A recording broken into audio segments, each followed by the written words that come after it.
honestly. They are marching for Arch. They are gonna. I just.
Dan Fitzgerald deserves a lot of credit for that program.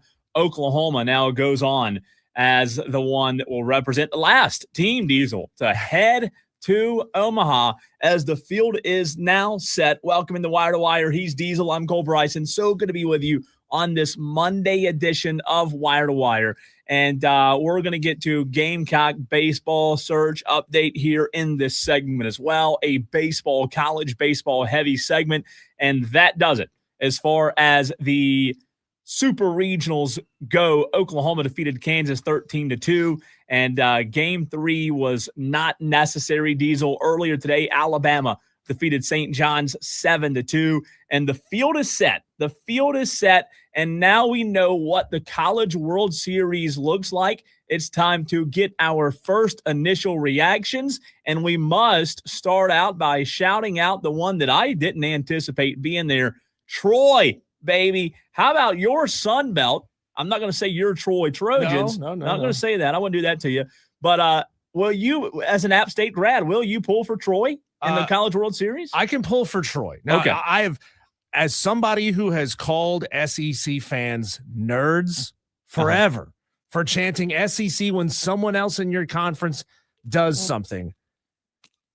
My team is awful in baseball. My team will never, ever. Don't say that. Don't say that. Ever. I don't even know the last time they've ever made a regional. Like, it's been a decade or more since they made a regional. Every time they get a decent coach, he gets hired away. I think I'm allowed. I think I'm allowed to adopt Troy and cheer for my conference because I know my team will never do a damn thing in baseball. Yeah, I think so. I think they're a conference foe. You want to beat them in every sport, especially football. But yeah, I mean, I think it benefits the Sun Belt, doesn't it? Oh yeah. If you go on, it's money. It's exposure. I don't know if Troy will win it all. I mean, we certainly didn't think Coastal Carolina was going to win it all in 2015, right? Sure. And they did. So the College World Series now set. The field is. We'll take a look at that in just a few minutes. But to recap what happened this past weekend, I don't know if we can do it. Is there any way we can get Georgia, Mississippi State, like just every day until the College World Series starts, even though the Mississippi State's done? Yeah. I mean, did you see how many runs were scored? The radio gold talking about Georgia and Mississippi State, Diesel. Georgia won game 1 13-12. They combined for 11 home runs. 11. In Mississippi State, if you remember, led early. had a huge lead. Yeah. Georgia stormed back. Game 3 went to extra innings. It was miraculous. I think that was my biggest takeaway over the weekend when you look at these games. Boy, was that Georgia-Mississippi State series a lot of fun this week. Yeah, that series brought to you by the song Bombs Over Baghdad. Just keep on hitting bombs. Keep them coming. I mean, check all those bats for juice, would you? Check the bats, check the balls. Something's up here, man. They're too much power. Too much power. And I said game 3. I apologize. Game 2. There were only 2 games. Game 2, it went to extras as Georgia defeated Mississippi State 11-9 in 10 innings. A lot of power, a lot of bombs. A big weekend for the Georgia Bulldogs as they looked like offensively, and I said this last week, offensively, they look like maybe the best team left. Now, you get to Omaha and anything can happen, Diesel, but you and I talked about it on the show Friday. North Carolina was a good team left. We talked about their chances of possibly making a run toward the national championship. And look at that series between them and Southern Cal. You remember Friday, Yeah. they led the whole game almost. Yeah, they were up. I think at one point the play-by-play announcer said that North Carolina had not given up a more than 1-run lead, so a 2-run or more lead in 44 games. Ooh. They had not given one up since last year in the postseason. This was a really, really good team. And then they come out on Saturday and they blank USC 4-0, 9 hits, only held USC to only 2 hits, right? Looked really good. The pitching was solid. Sunday, a nail biter, 4-3. A very good series. If you didn't watch college baseball this weekend, Super Regionals, some really good matchups, including that North Carolina USC game. Ole Miss, Auburn, Diesel, Friday night. Ole Miss defeated Auburn 6-4. Come back on Saturday. And Ole Miss takes care of business 5-3. Auburn was a good storyline, but they went 2 in barbecue in the Super Regionals. Texas, how about Texas? Comes out on Saturday, takes care of Oregon, Diesel, 11-3. Mm-hmm. You remember our guest on Friday, Andrew Rydell, predicted Oregon will the upset. Well, guess what? He did. Wasn't close to that on Saturday. Sunday now, they looked a lot better. Texas defeated Oregon 6-5, and then Alabama, I don't want to say made light work of St. John's, but of all the matchups, Diesel, didn't you feel like Alabama-St. John's was the most lopsided in a way? It felt like St. John's was certainly punching above their weight class to get to this point. 7-2 final both days, by the way, on Sunday and Monday. Interesting. How about that? So that completes the Super Regionals, including that last game earlier today between Oklahoma and Kansas, which sets our field. The College World Series begins Friday, and we'll get to the latest on Kevin Schnall and the Gamecocks and who they may be hiring in just a second. But Friday, Diesel, let's look at our schedule. Let's look at our slate of games. It starts Friday afternoon. You and I will be able to do the show while Troy, West Virginia is on, and what a matchup that could be. And it's going to be a tough one for Troy. And those two schools have a little connection because the head football coach from Troy left to go be the head football coach at West Virginia, Neil Brown. Neil Brown was at Troy before he was at West Virginia. So there's a little history between the two. West Virginia's really impressed me. I'm not saying Troy can't win, but Friday, West Virginia, and again, Cal Poly is who they beat. No disrespect to Cal Poly. Don't know exactly if West Virginia and Cal Poly were on the same playing field in terms of being evenly matched or not, Diesel. They won that game 12-2.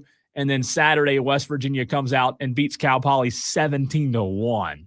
So you talk about Alabama, St. John's not being really favorable as a matchup. West Virginia, Cal Poly was not as well. Maybe we should have been looking at the Mountaineers of West Virginia instead of looking at Georgia. I mean, Georgia's got the offensive firepower. Is West Virginia a type of team if they were to match up in the finals? No, I think you look at West Virginia right now and think they're as good of a team left as anybody. Offensively, the firepower. Sure.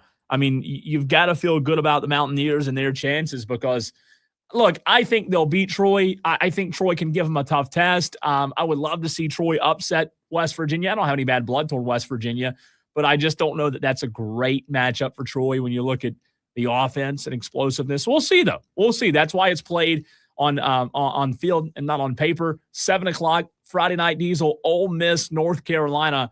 North Carolina's kind of played with fire a lot of times this year. Ole Miss is a good team. I don't know in this one. I don't know. North Carolina's coach rumored to be in connection with South Carolina now. Ole Miss, obviously battle-tested team out of the SEC. If I had to lean one way, I know North Carolina's like the higher-ranked team, won more games, but for some reason, I kind of think Ole Miss has a good shot in this one. Now, you would say, why would a coach leave North Carolina, a program that is always right there in the mix, that is always a top 25 type of program, for South Carolina? Yeah. Well, when you look and see that there are 5 SEC teams out of the last 8 remaining, that's when you see, oh, that's why. Yeah. That's why you leave. Even though you have a ton of work to bring the South Carolina team back, this program back from the brink, you got a much higher chance of getting in if you're in the SEC. And we'll get to some of those reports from over the weekend in just a few minutes. So Friday, you've got Troy, West Virginia, Ole Miss, North Carolina. Diesel on Saturday. The 3:00 game is still TBD. 8:00 will be Texas and Georgia. My goodness. You're talking about get your popcorn out. Texas, Georgia, Saturday night. This one could be your, I don't want to say final 2 teams, but like, I don't want to say these two, not final 2 teams. I don't want to say these are the 2 best teams remaining, but the case could certainly be made. Well, that TBD will be Oklahoma. Obviously, the website hasn't been updated since Oklahoma won. Yeah. So you'll have Alabama, Oklahoma, on Texas, Saturday Georgia. Afternoon. Yeah. That feels like an epic Saturday in the It fall, does. doesn't it? It does. It really does. And you're right. ESPN. I mean, what are we doing here? Let's get on it. Guys. Come on. It's only been 5 minutes. Figure it out. I mean, let's get this. I was sitting there thinking when I said that, what are they still waiting on? TBD, game time or something? I didn't know. But you're right. Alabama and Alabama, Oklahoma. That's right. Yeah, it does. It does feel like a great Saturday in November. Maybe even a couple of college football playoff rematches. But the team to beat heading into Omaha, I think what makes this fun is that's a very subjective question. You know, when you talk about the team to beat, you could say Texas. You could say Georgia because of how good they are offensively. You could say West Virginia. Mm-hmm. In past years, I remember especially when Vandy was really good a couple of years ago with LSU, I remember there being a clear-cut favorite. I don't know that there's a clear-cut favorite this year, and I think that's what makes this so fun. Yeah, there's it's kind of a free-for-all, and you know, North Carolina, you're right, has been playing with fire, but they have been able to keep some prolific hitting teams down. So they might be one of those teams that, you know, if they get matched up with a West Virginia, a team that can score a lot, maybe this North Carolina pitching staff is what it takes to score this West Virginia team, or to hold this West Virginia team that's used to scoring 10 runs or more a game, to hold them down. So, I mean, they're just winning in a different way. Some of these teams, a lot of these SEC teams are big bats, and they're winning by hitting a lot of home runs. North Carolina's got a pitching staff. This is going to be fun. This weekend is going to be electric. College World Series. Obviously, you've got NBA Finals this week going on, and the Stanley Cup Finals as well. But this weekend should be a lot of fun. Let's get to a couple of reports. I had a couple of texts this morning from Gamecock fans on what the latest is. Diesel, nothing like extremely pressing other than a couple of reports from Teddy Hefner of Fox 1400 down in Columbia of what he is hearing. We mentioned the North Carolina coach, right? Teddy Hefner says on Twitter 7 hours ago, Diesel, according to what I've been told, Scott Forbes of North Carolina is now number 1 on the USC coaching search. I'm told the Gamecocks are prepared to offer as much as $2 million a year, which is a lot of money. Forbes is signed through 2028 at a base salary of $1.7 million. Teddy goes on to say, however, I'm also told that Forbes is unlikely to leave the Tar Heel State. The same with Steve Sabins of West Virginia. Skylar Meade is also near the top of the list, as of course is Kevin Schnall. One source told me that the UNC athletic department is a mess with the Bill Belichick experiment not working. Yet anyway, the tweet goes on, the proud basketball program was 4th in the ACC this past season, and AD Bubba Cunningham is in the final phase of his tenure. Schnall still figures to be the guy, but he turned down $1.3 million from Tennessee in 2025. And the final part of the tweet goes on to say, would South Carolina go to would South Carolina go to $2 million for Schnall like they would Forbes, as we said last week, Schnall hurt himself with this tirade after the Tallahassee Regional. South Carolina officials were unhappy with that behavior, but I don't believe that is enough to stop a job offer. So have they not sat in on a Shane Beamer press conference before? Like, what are we doing here? Really? You're going to knock Kevin Schnall for complaining about how the regionals were handled? No, you did not go and you're there. going to let Shane Beamer embarrass you by kicking water coolers and doing all of his petulant stuff? Wow, Diesel's firing off on Shane Beamer on a Monday. I don't like double standards. Woo! I tell you what, that's interesting. So, with that being said, and again, a lot of people trust Eddie Hefner. He's been around for a while. He definitely has sources in Columbia, not saying he's right, not saying he's wrong, just reading what he's put out there. And Forbes, Diesel, in terms of talking to South Carolina, with them being in the tournament still in the World Series now, I doubt serious conversations have happened between Forbes and Carolina, just like when Schnall was still playing, maybe between Forbes' agent and Carolina, but not directly between him. I just personally, I don't know why he would leave North Carolina. And I get in his SEC school, like you said, there's a lot of SEC schools remaining. But, man, look at the task that guy would have coming to South Carolina.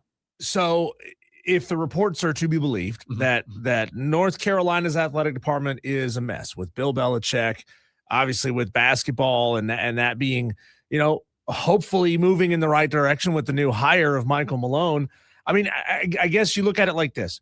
Where does a coach at North Carolina believe the hierarchy of baseball is to the athletic department that is responsible for funding it?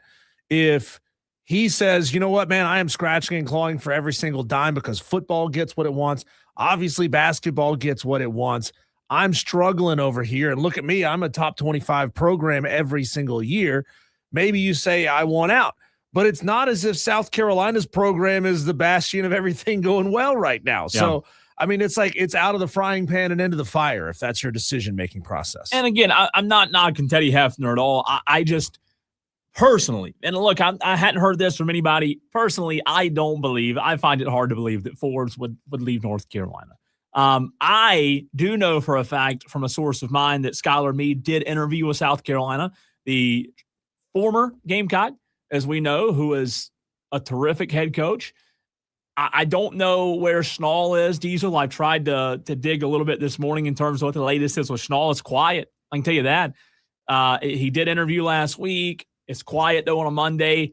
What did John Whittle tell us last Thursday? If Schnall doesn't get done by the weekend, he doesn't see it being Schnall. Is that right? He did say that. Yeah. So, look, I don't know. I think right now, I think they're in an interesting spot. There are certainly a lot of good candidates out there, but perception, not reality in this case, but perception is, Diesel, that South Carolina really doesn't have a good grasp. And are we surprised by that? Are we surprised by that?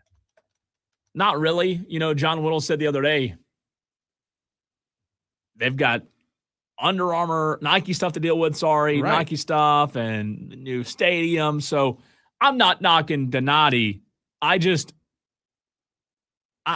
kind of find it hard to believe that with this job, as prestige of a job as this once was, we're here.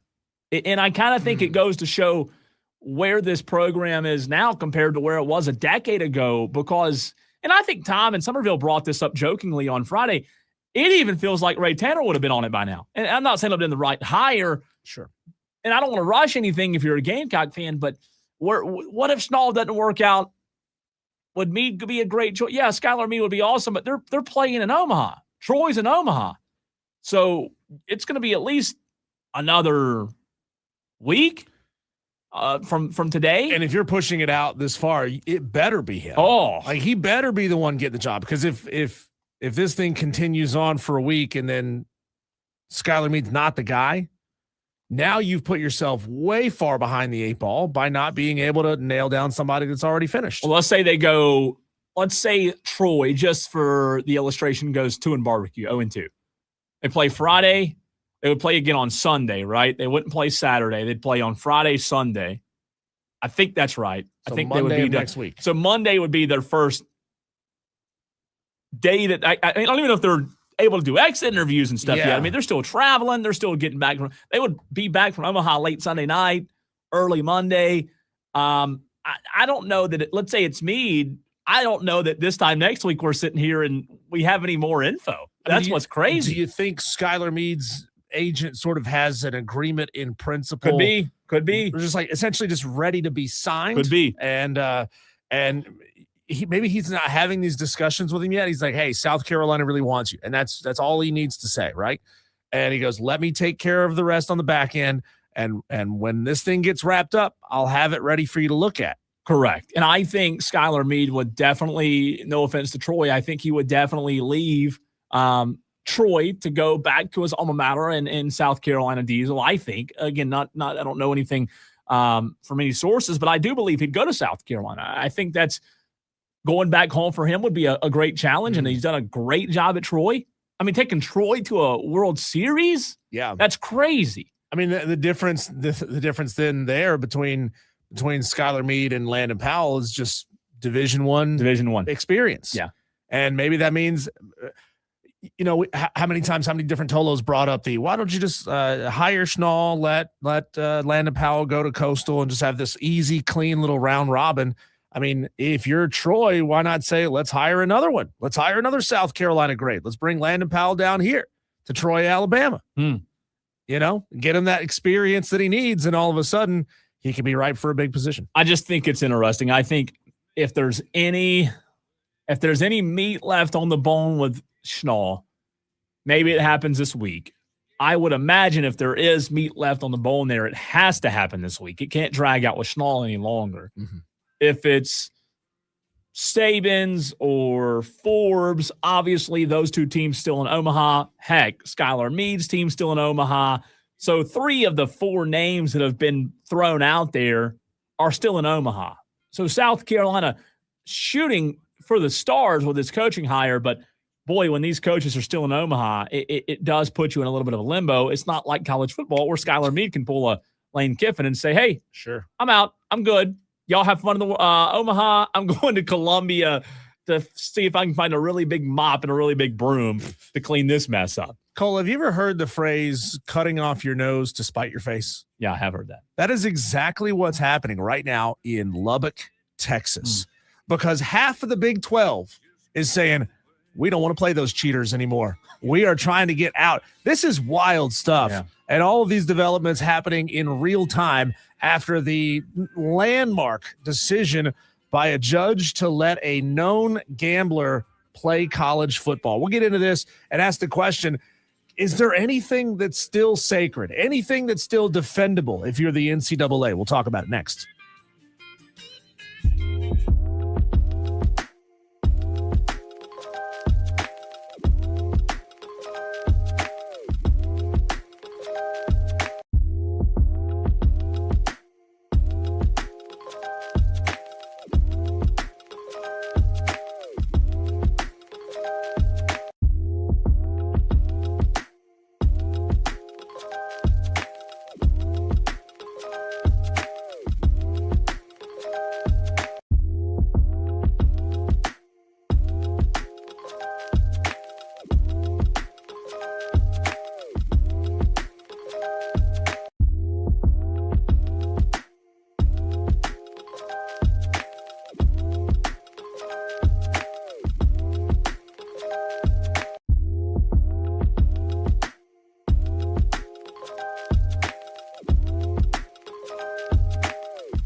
State.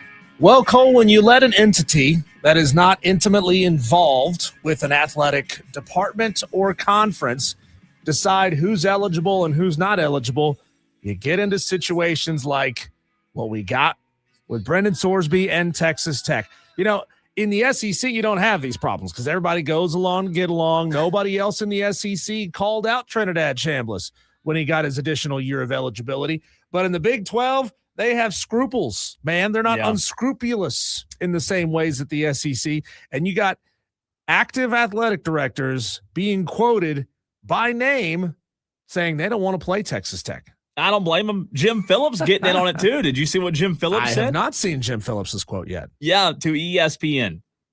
This is a horrendous pattern, he said. Jim Phillips said, this is another example of why we remain diligently focused on working with Congress to ensure rules are able to be consistently and fairly applied.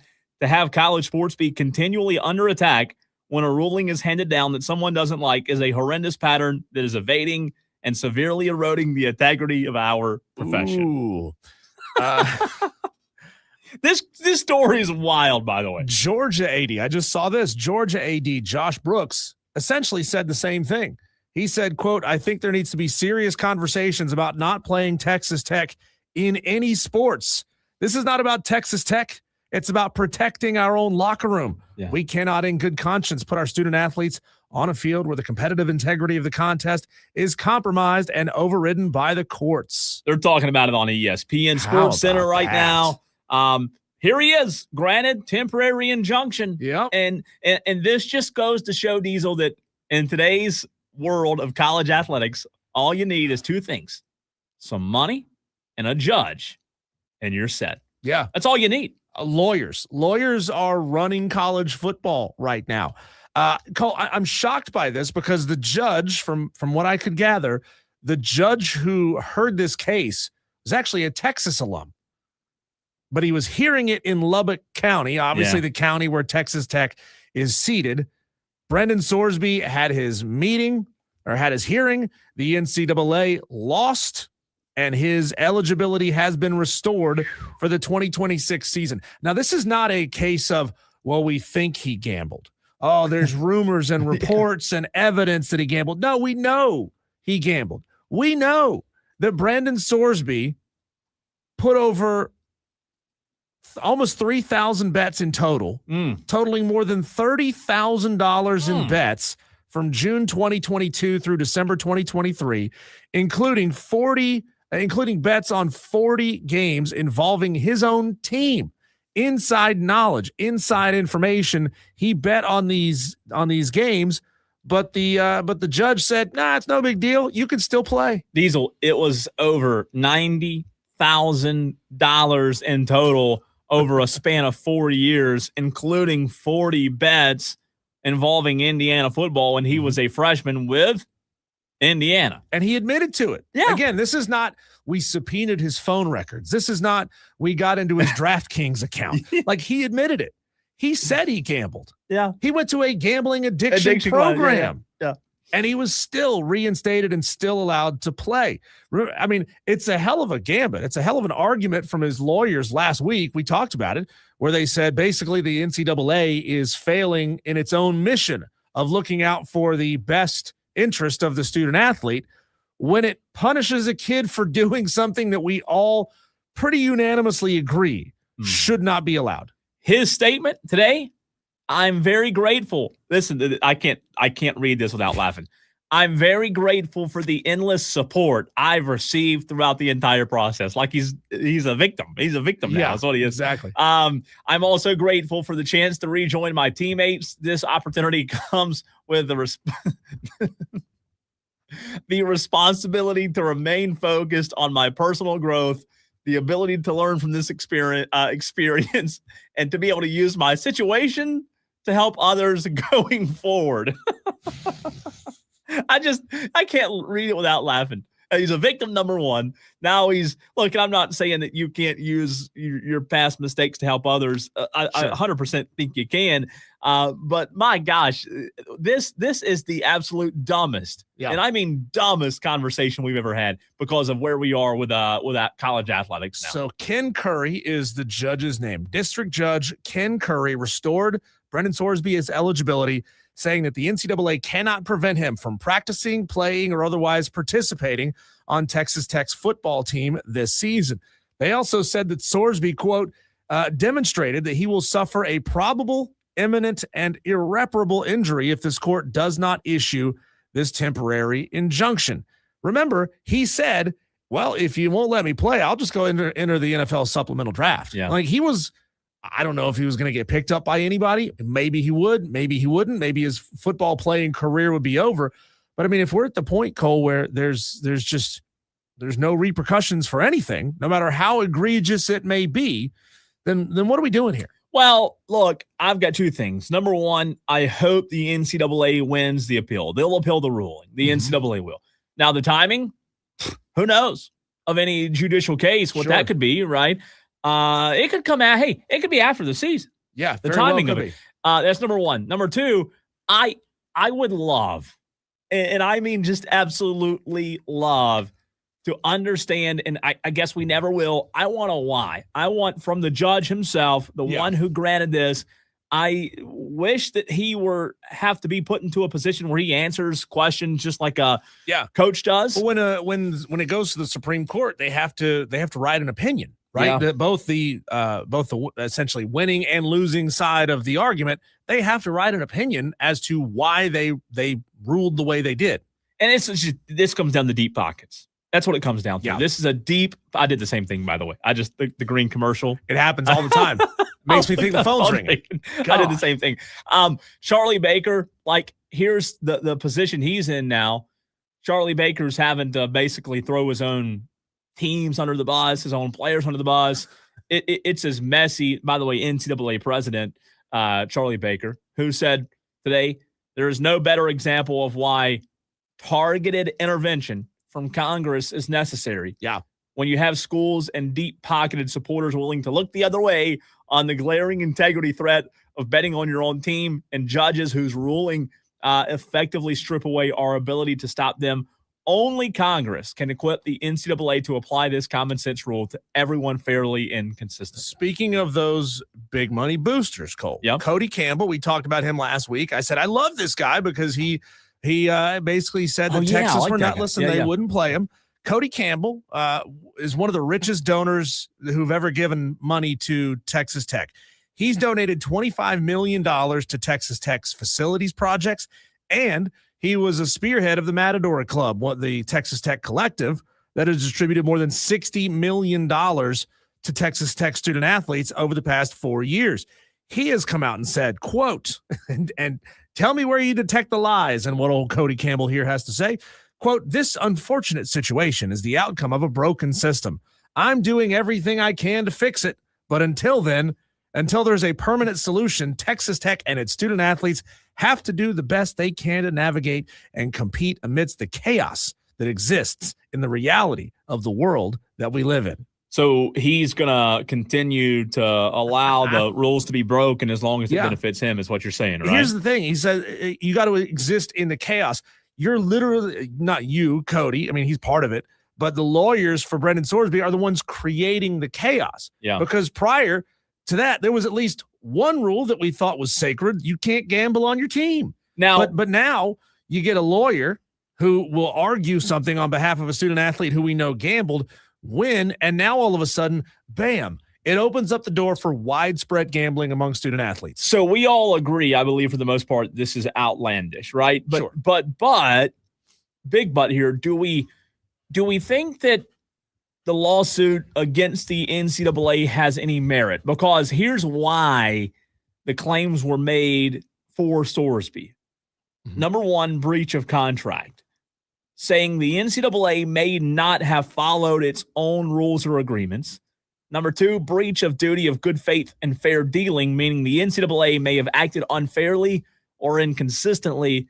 Number three, breach of fiduciary duty. The NCAA may have failed in a legal duty to act in the athlete's best interest.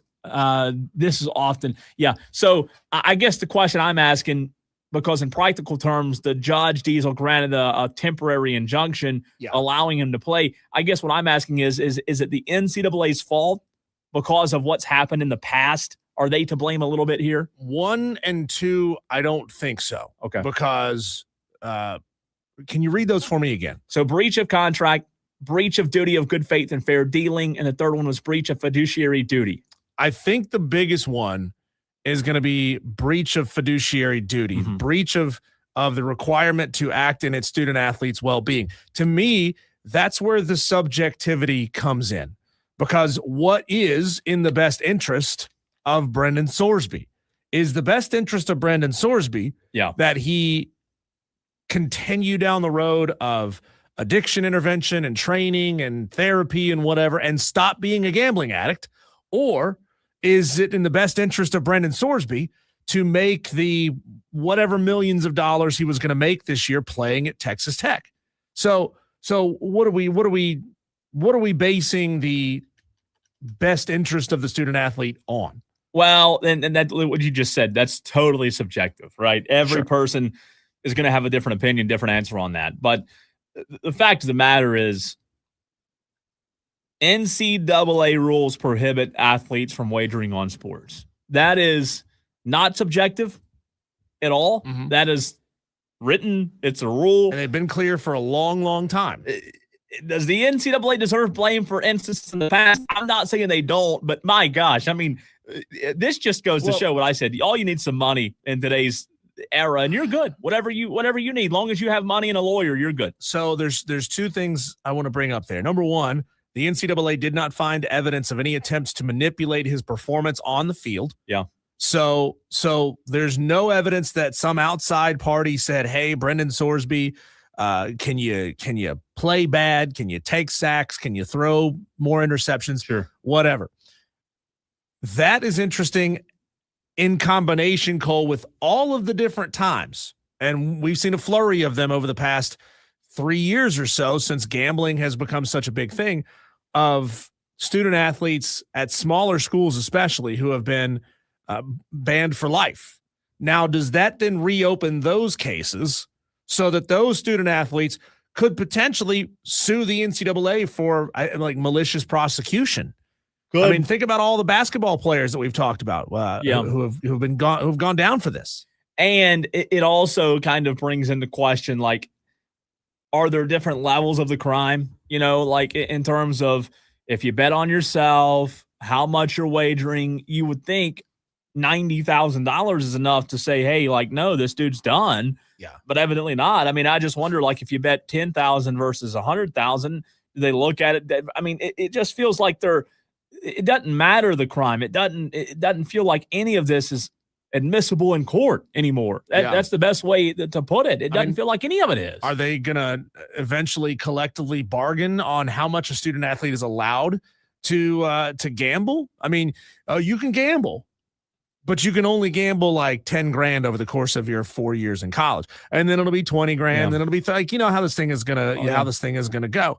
So Cole, as egregious as this is, and as you've got now other schools saying, we don't want to schedule them in any sports. And again, Kansas State's AD came out and said it's bleeping bull bleep, saying that we don't want to play them in any sports anymore.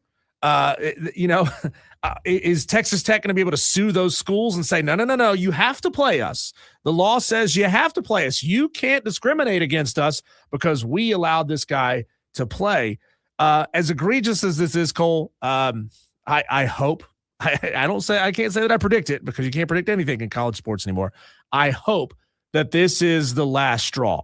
I mean, the question is, how many last straws do we have to have before the last straw is really the last straw? I mean, if you hate this, Tolos, if you hate this, contact your representative, contact your senator, tell them that even though there's changes that need to be made and revisions that need to be made, that you want them to support the Protect College Sports Act or the SCORE Act or whatever legislation it may be. Pick your favorite one, doesn't matter. call in and tell them to support it because this is getting out of control. Out of control, been out of control. I find myself kind of feeling two ways about it as a radio show host, Diesel. I hate it because the sport's so messy, but at the same time, like, we're never going to have dog days of summer anymore. We're never going to have slow months because it's just like every month, every year, bam, bam, bam, bam, something different, right? Something different every single year. Unfortunately, that's where we are. I don't like it, but it just feels like that this is where we are with college sports, and you better get used to it or you just quit watching the sport altogether, I guess. Hey, it's entertaining for us. It's entertaining. I'll give it that. It's a messy entertainment. It's like a reality show. It's very messy, entertaining, but it is what it is. What do we do?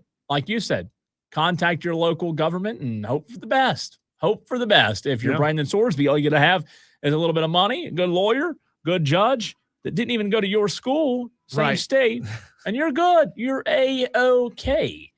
Diesel, speaking of A-OK, the Braves, A-OK after the weekend, a 3-game sweep, only their third of the season. Chop up, chop down, a new segment, positive, negative, from the Braves over the weekend. We'll get into it next.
you're man enough. 844 fan phone. This is Wire to Wire with Diesel and Cole Bryson on the Fan Upstate.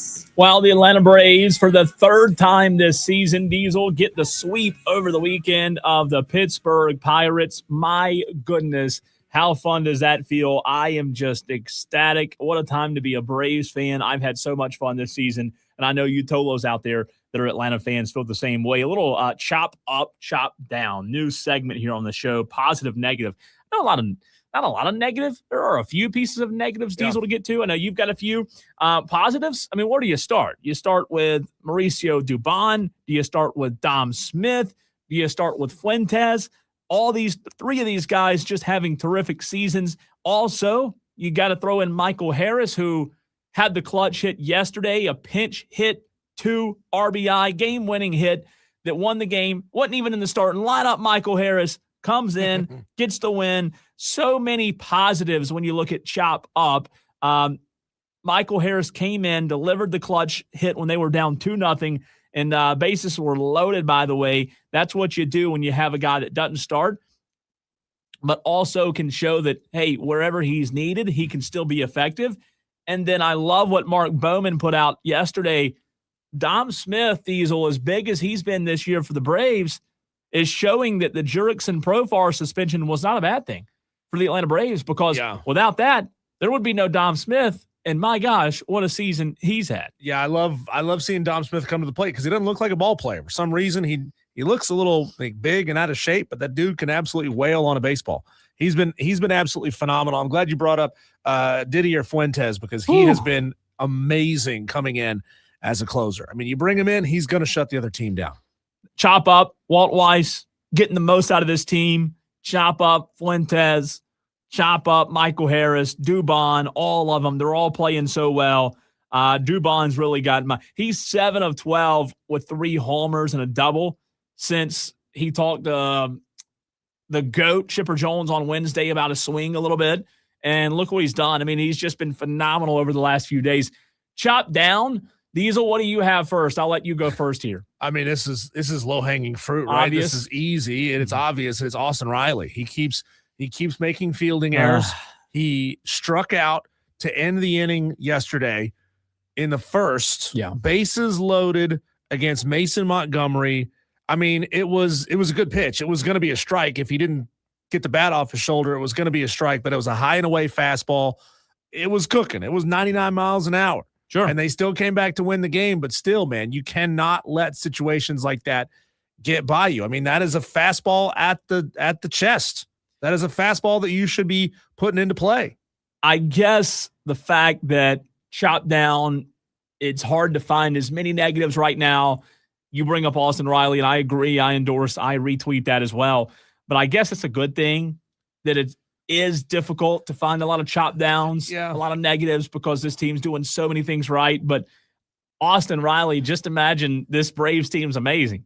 I mean, they're really good. Imagine what this Braves team could be this year if that guy showed up to the party. Yeah, you need a third baseman who can put the ball in play. I mean, his fielding errors have not cost them that much so far, but it could happen where a wild throw costs you a run. He's just not making a difference. No, he's not. You know what I mean? And that's the biggest thing.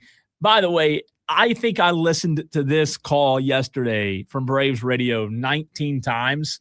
Let's make it 20 right here. Michael Harris, 3-run double. Swung on and banged deep to the right field line, off the wall. They're off to the races. In to score Smith. Here comes Yaz. Here comes Mateo. Harris lays down the law. It's a 3-run bases clearing double, and the Braves surge ahead of the 7th. I'm telling you, look at my hand. What a call, Diesel. Harris lays down the law. Like, that's so good. Is that the best call maybe this year? Best radio call. I start crying, tearing up. Brings back memories from 2021, how special the postseason was. Nonetheless, this season's been a lot of fun, and I just hope it continues. Obviously, you want to win every game. You're spoiled right now if you're a Braves fan because you have the best record, 9.5 game lead in the East. It just feels like everything's going right, even with some adversity that this club's had to face this year, Diesel. You know, there was that quote from Mike Yastrzemski a couple of weeks back where he said, this is the most unselfish team he's been on, and people will gladly accept whatever role is given to them that day. The opportunity to come out of the field and just pinch hit for a day, that's fun, right? Yeah. Especially when you're finding success the way that Michael Harris is. So, yeah, hard to find chop downs, but it's a lot of fun right Love now it. nonetheless. When we come back, Cole, let's look at this. Let's reassess our feelings. Maybe my opinion hasn't changed, but let's see if yours has. Reassessing the NBA Finals after 2 games as we're going into Game 3 tonight. That's coming up next.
In the modern era, only 5 times has a team come back from down 0-2 in the NBA Finals and won the series. The 69 Celtics, 77 Trailblazers, 06 Heat, 16 Cavs, and 2021 Bucks all successfully erased an 0-2 deficit in the finals. Cole, it's pretty much a done deal. What was the Bucks one?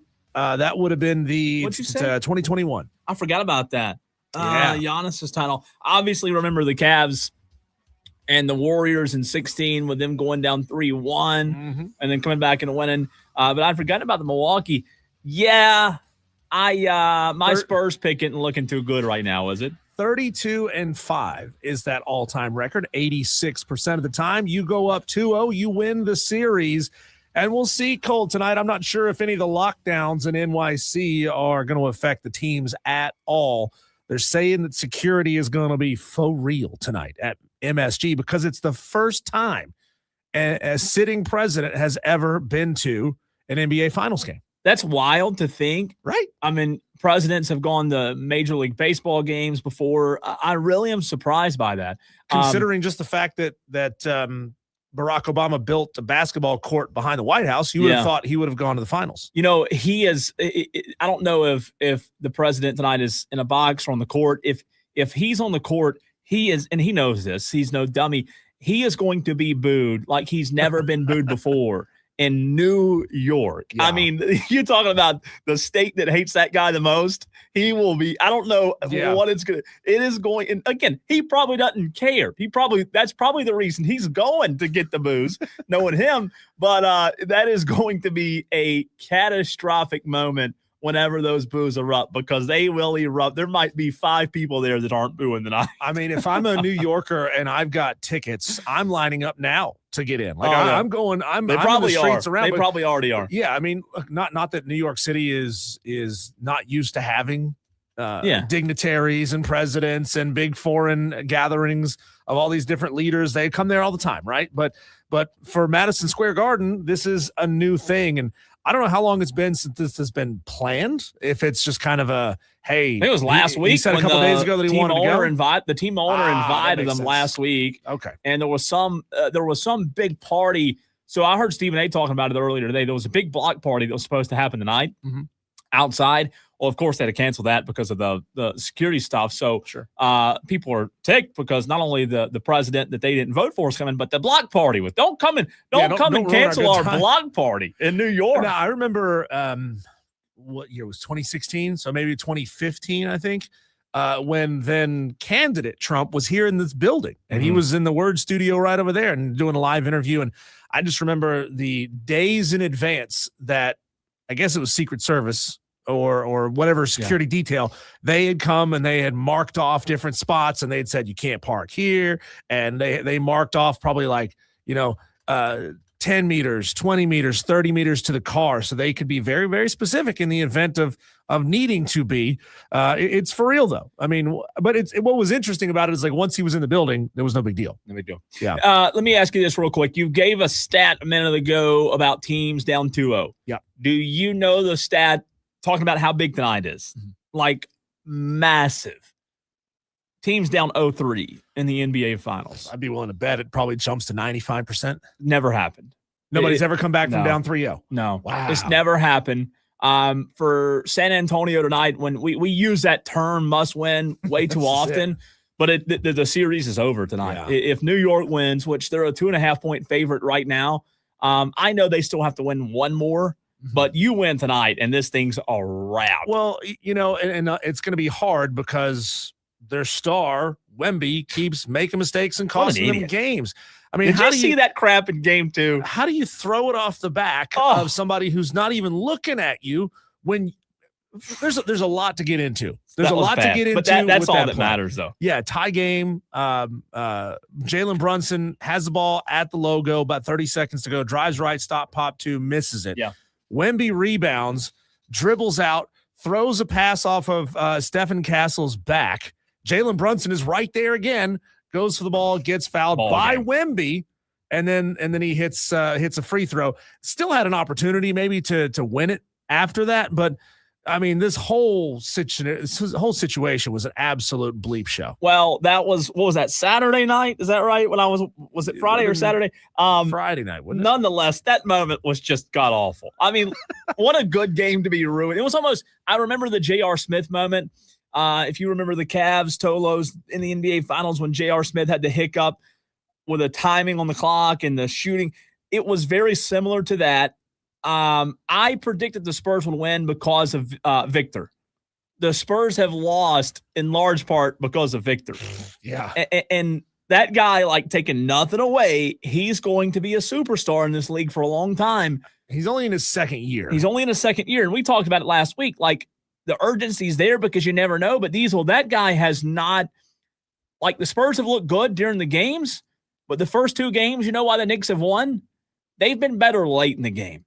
The Knicks, even in game one, I thought the Spurs played better than the Knicks during the course of the game in game one, but late, the Knicks were better.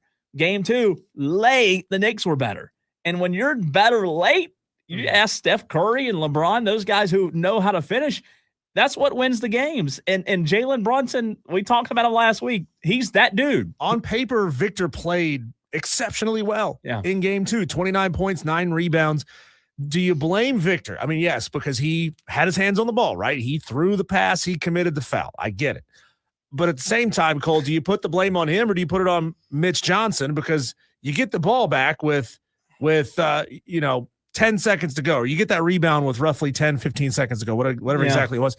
Mitch Johnson doesn't call a timeout. They've got a timeout. You give your guys time to breathe.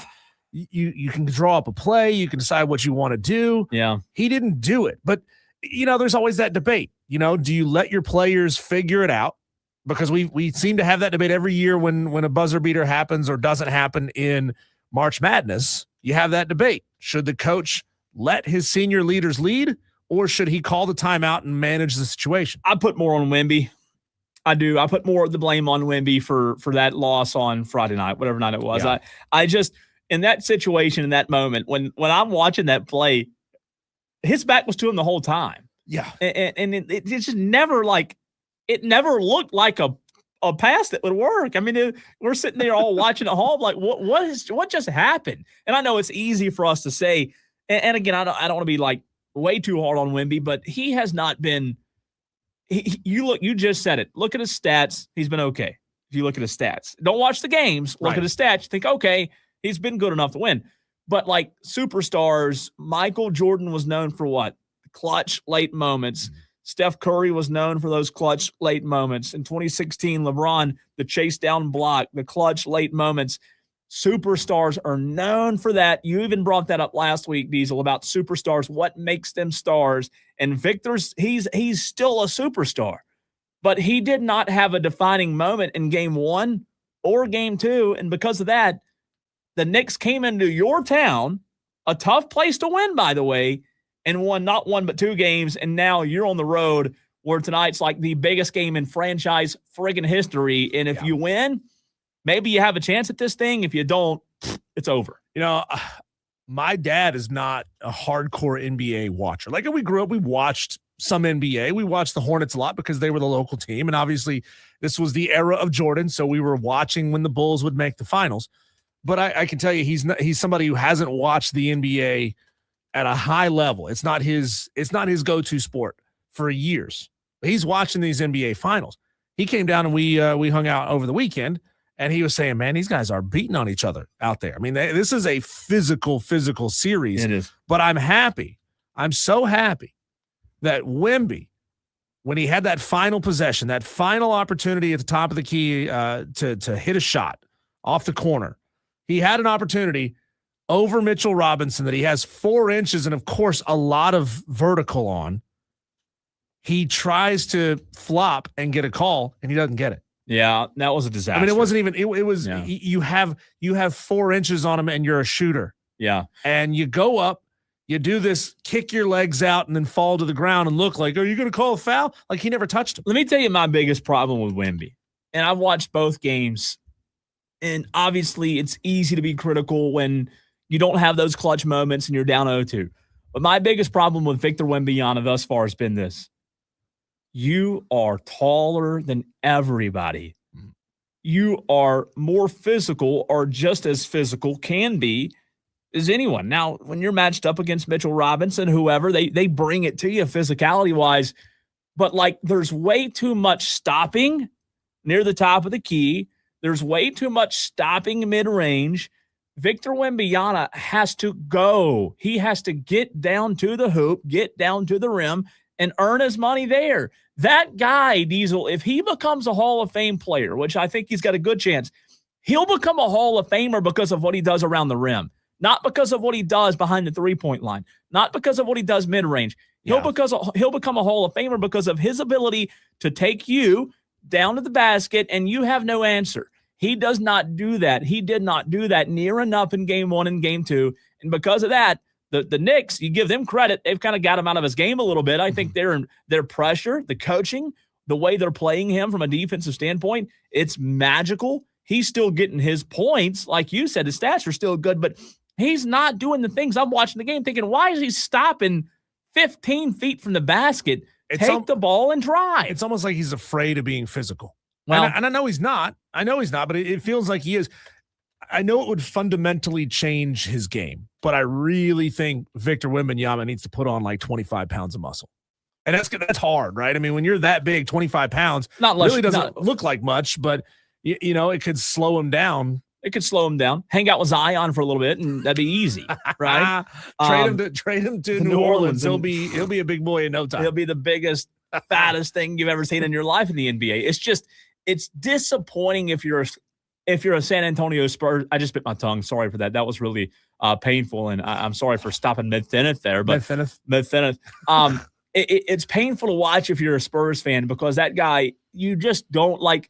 Name the last time the NBA seen a player of his caliber in terms of what he brings with his height. Sure. And I just can't imagine how frustrating, and I don't know if we have any Spurs fans in the audience, but how frustrating that's got to be if you are a Spurs fan. Because, look, you got to give the Knicks a ton of credit. They have played really good, and that guy, Jalen Brunson, Dallas has to be kicking themselves for getting rid of that guy or allowing that guy to walk. But you look at what he's done, how special he's been. The Knicks have had maybe one of the greatest all-time runs toward a championship. I'm not saying they're an all-time great team or anything like that, but this run that they've had, man, they've just gotten hot, and they've been good. They've been consistent this postseason. They hadn't lost a basketball game in weeks. They're 8-1 on the road in these playoffs. Pretty good. They don't lose. They don't lose away from MSG. And now they're at MSG, and the line has moved by 1 point since I put it on the rundown earlier. It's now 1.5. Remember, the 2 home games, San Antonio at their place, they were favored in both of those games. New York tonight at home, a 1.5 point spread. So Vegas still tells you the Spurs have a chance to win tonight. Maybe the Spurs do win tonight. I don't know. Like, here's where my money would go. I don't know where your money would go, Diesel, but my money, if I had to put money on it tonight, I'd go desperation Spurs. I think they have to get a game. I think you go Spurs tonight, and even if they lose tonight, you go Spurs again in game 4, just because, like, I think they're too good of a team to get swept. So, like, the next 2 games, if it's my money, I'm going to bet on the Spurs the next 2 games unless they win tonight. If they win tonight, who knows? Maybe New York comes and goes up 3-1. But just in terms of, like, the belief that this San Antonio team is still good enough to win a game in the NBA Finals, I'm going to go Spurs tonight. I mean, I would love to see the Spurs win one because it keeps this thing alive a little bit longer, gives us something to talk about a little bit longer. But, you know, Cole, I think getting swept in his first time, that certainly throws a wet blanket on some of the futures conversation around Victor Wembanyama. It has to. You got to win a game. It has to. But also, I think that would be, in a way, that'd be a good thing because it would force some of these NBA pundits to stop with the Victor love right out of the gate. Like, pay attention to some of these other great young players in the league. Don't just immediately gloss over them and go straight to Wemby. Yeah, it's easy to do. It's easy to do when you're, 8 foot tall. And again, take nothing away from Wemby's season that he's had. I mean, when you're averaging 25 a game, 11 rebounds, whatever it is, that guy still deserves a ton of credit because he's been phenomenal. But like at the end of the day, when is he going to show up? Is it going to be this series? And when I say show up, I mean late in the game, have like a Wemby type moment. Maybe it's not this year. Maybe it's next year. Maybe it's 2 years from now. My only fear is the same conversation we had last week. The Spurs are in the Western Conference. The West is loaded, and there's no guarantee. Can the Spurs be good yet next year? Yeah, I think so. They could win 50 games. But there's no guarantee, Diesel, that this Spurs team is going to be back in the finals next year. You just don't know. They could be, but there's no guarantee. And the Knicks, you look at the Knicks on the other side and think, my gosh, in the Eastern Conference, if you can keep this core together, yeah, you still got Boston, but New York can beat Boston. This team's special. So reassessing the situation, doing what you said at the very beginning of the segment, I've seen in 2 games just how special this Knicks team is.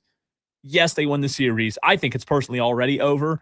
So are you revising and saying Knicks sweep? Yeah, well, no. I still, God, I mean, the Spurs are going to win a game, aren't they? One would think, but think about it. These Knicks have not lost a game since the third game against the Hawks in the first series.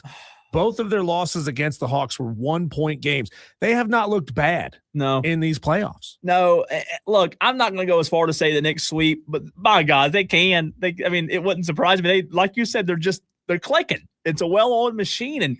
And let me ask you this. The home court advantage, the home court factor, do you realize what that environment's going to be like the next 2 nights? With those stars, Spike Lee, and every New Yorker, every single famous person that you can imagine there tonight, and then again on Wednesday, that place is going to be nuts. I mean, absolutely nuts. I think if the Spurs win a game in New York, it says a lot about the Spurs. You give them a ton of credit. They obviously have looked really bad through the first 2 games, but if they go out and win a game on the road, especially tonight, you got to give this Spurs team a lot of credit because, yes, they look bad at home, but to win tonight, that's going to be a tough feat because that place tonight, it's just going to be, you talk about all-time sports environments. Yeah. The New York Knicks have not hosted an NBA Finals in a long time. Yeah. And those New York fans, the fan base that they have, it's going to be a hard place to go in unless. I mean, if you thought Patriots fans were annoying when they were winning, you don't know New York fans yet. Oh, yeah. And unless, I'll give you one caveat. You ready? Unless the San Antonio Spurs come out hot, guns a-blazing, and just can quiet them immediately and set the tone. Maybe New York comes out a little cold, not themselves, which I'm not saying that's going to happen. But if Victor and those guys come out and set the tone immediately, and let's say they get a 15-point lead in the first half. You talk about all of a sudden taking the crowd out of it, then the crowd all of a sudden changes and it's not existent.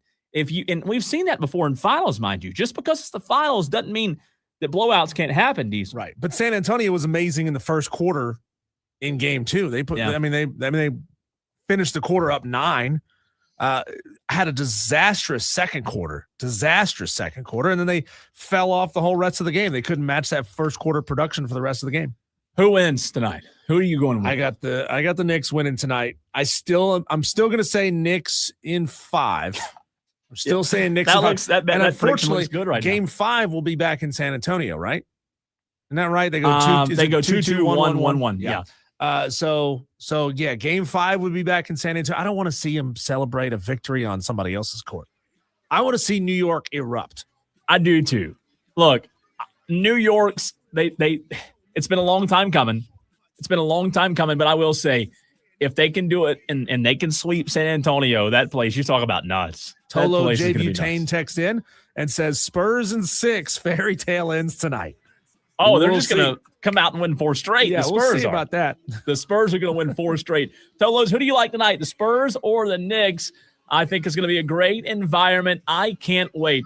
Let's get into the Atlanta Braves. Sean Coleman, writer, podcaster for Battery Power SBN on X, joins the show next to talk about those red hot Atlanta Braves.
the Fan Upstate. Well, it's time to talk Atlanta Braves for the third time this season. The Braves get the sweep, this time over the Pittsburgh Pirates. Everything going right now. And to join us to talk about those Bravos, we're joined by Sean Coleman, writer, podcaster for Battery Power at Battery Power SBN on Twitter, on X.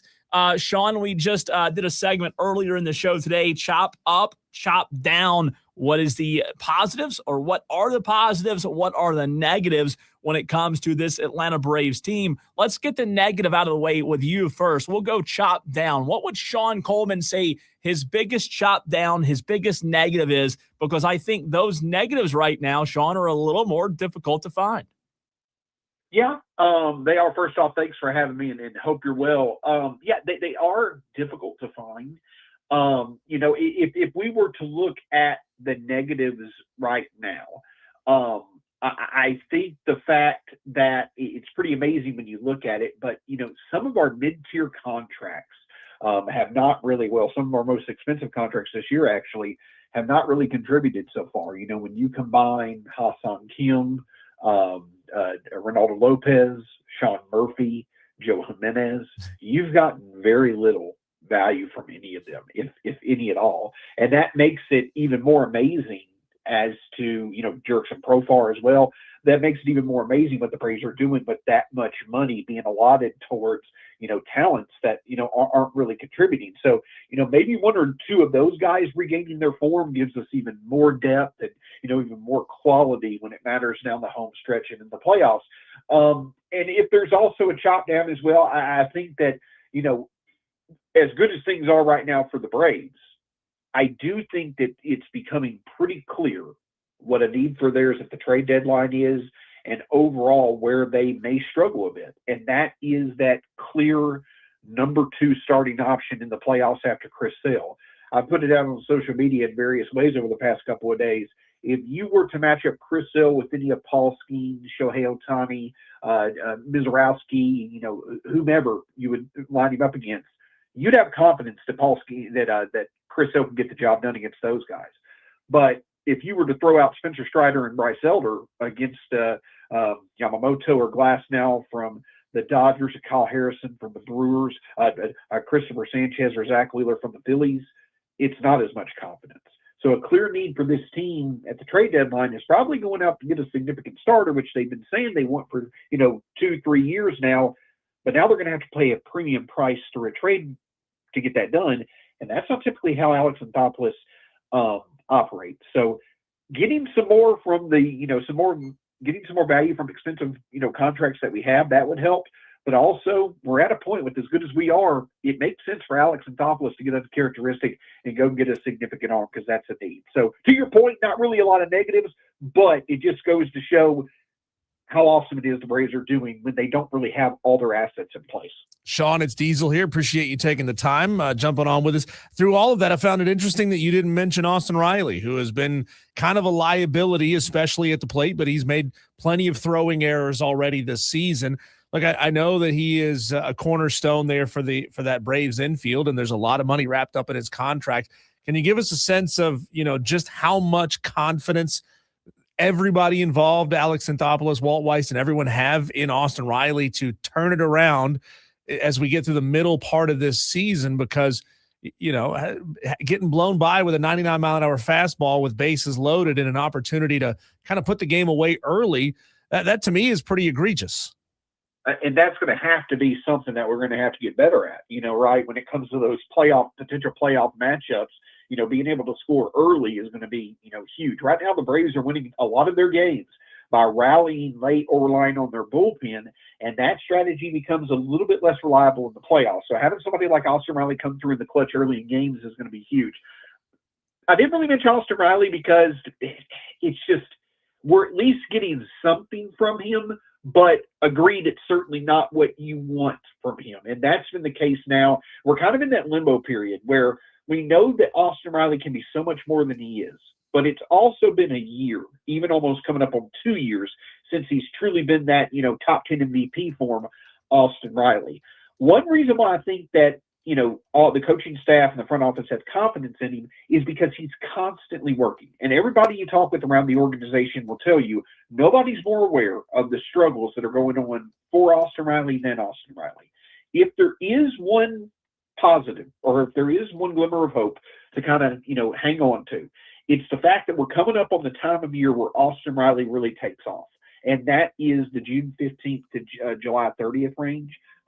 In that time frame, in that 6-week stretch throughout his career, except for last year when he was battling injuries, Austin Riley has had a 900-plus OPS. Like, he's one of the best hitters in baseball right now, active in the month of July. I think he's got, like the second most home runs after Manny Machado. So we're coming up on the time of the year where Austin Riley really takes off in a healthy year. He is healthy, and we've seen, some better at-bats in recent days, especially in that Pirates series. So that's why I really didn't mention him, because I'm holding out hope that, listen, he may not be a top 7 MVP level Austin Riley like we saw a few years ago, but if we can get a guy who's sitting here and for the rest of the season giving us an 800 to 850 OPS, that'll be a clear step ahead of what he's been so far this year. Sean, who deserves the most credit in the organization for what Mauricio Dubon's doing? Is it ownership, general manager, Mauricio Dubon himself? Because that guy has been exceptional. No, it's just Mauricio Dubon himself. I mean, Alex Anthopoulos, I will give credit to Alex Anthopoulos in terms of knowing that he needed to invest in a super utility type player because of the injuries, scares that the Braves have ran into. They're running into it again. You had been without Murphy, you've been without Baldwin, you've been without Acuna. I know that that's 2 catchers that I mentioned, but that means that you move other people around, into the DH spot and things like that. But I'll give Alex Anthopoulos credit. He needed to invest money in the bench more, and he went out and got a great guy to do it. But also Mauricio Dubon. And the reason why I say that is because he's coming up when it matters. He's playing elite defense no matter where he is, and he's delivering with runners in scoring position. So I think it's up and down. I think that the Braves made an emphasis to go out and get a super utility type. They did their research and trying to find a guy who could fit in the clubhouse, which Dubon is exceptional in, plus can add a lot of value on the field, and also a guy who had a little bit of upside. And we're seeing now Dubon arguably having the best start offensively to a year in his career. So I think it's across the organization, everybody deserves to have credit for bringing him in, but it's mostly Mauricio Dubon for realizing this was a great situation. It's a contract year, and he's made the most of it. I'd love to see him stay in Atlanta long term. Talking to Sean Coleman of Battery Power. Yastrzemski said earlier this year that this team was, so unselfish and that every player accepts their role from game to game, whatever that role may be. How rare is that really in clubhouses? I mean, it's a great talking point to say, hey, if you're put on the bench and you're DHing today, you're happy to have it. But how rare is that to actually see? So I think that I don't necessarily know how rare it is, and of course I have the same opinion as mostly everybody because I'm not seeing it directly myself. But one thing that stands out is I talked with Kevin Pillar about 9 or 10 months ago. He was a veteran who, before his time in Atlanta, came in and was here for a year. And now you've got these guys that are veterans in their first year, like Michael Yastrzemski, like Dom Smith. We have seen Chris Sale talk about it even in our struggles in 24 and 25. This just is a different type of clubhouse. A clubhouse where, to your point, everybody's unselfish. Everybody knows their role. Everybody is here to go after the bigger thing, which is to win a title. The fact that you're seeing veterans who have been in the league 8, 10, or 9, 10 plus years, and they're saying this within their first few months in the Braves dugout, I do think that carries more weight than other opinions because they've been around the game for a while. They've been around multiple clubhouses, and yet it's made this big of an impression on them. And so that, I think, is what speaks to, it's not just people saying it. It's the genuine article. It's a genuine trait of this clubhouse. And I think a lot of it goes with, the fact that Brian Snicker was able to set that, Bobby Cox was able to establish that himself. Brian Snicker did that as well, making sure the players knew that they were important and you knew the players wanted to do their best for Snicker, and the same can be said for Walt Weiss. So it starts with the manager, but the fact you have so many veterans over the years who within their first few months of being in the clubhouse understand how much, different it is in a positive way, to me, that does stand out, that it's pretty rare how genuine the feeling is of everybody knowing the role, everybody being happy, everybody going for a title. Sean, you talked about earlier, and I don't disagree with you, by the way, about going out and getting the pitcher at the deadline or before the deadline. I think a lot of Braves fans would like to see that.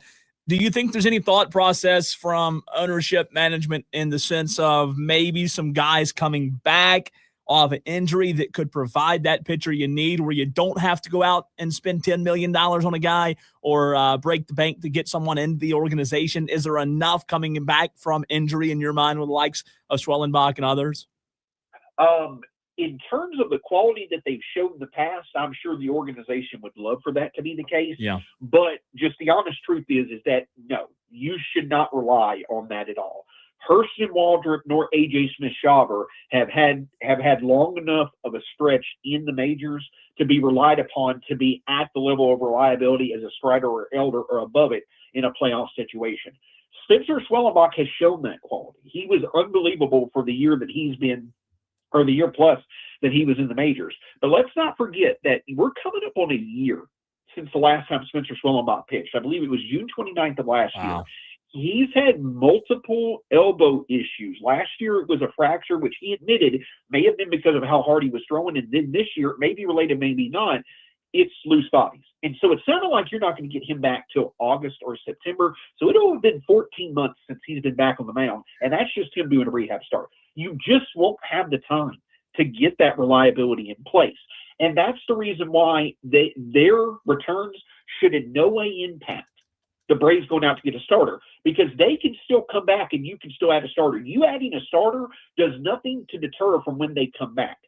But if you get a starter who you can control for multiple years, then beyond this year, you've got a second guy to go with Sale, plus Elder, Strider, Schwellenbach, and all those other guys figuring themselves out. And let's also be honest, guys. We're to the point now with how many arms are emerging in the farm system. We need to consolidate. Guys returning from injury, guys emerging in the farm system. Take multiple of those guys and go get a more proven option that can make a difference for you in the majors, that you can control a couple of years, because you're really not taking too much away from your future, but you are adding to your chances of making the most of your present, and that's getting another championship. Sean, my last follow-up, maybe my last question for you to that, a follow-up is, who is that guy that you can go out there and get? We've seen Jeff Passan, others out there make predictions in terms of who the Braves would like to acquire, but we know it has to make sense financially as well. Do you believe the Braves can be big spenders? Who do you think the Braves realistically could get with that starting arm? Yeah, I mean, I think the Braves definitely, it would be uncharacteristic, but I think the Braves now have the prospect capital, along with the fact they can replenish that prospect capital through the amount that they can add through the draft in 2026, which is a bigger amount in terms of talent that they usually have been able to.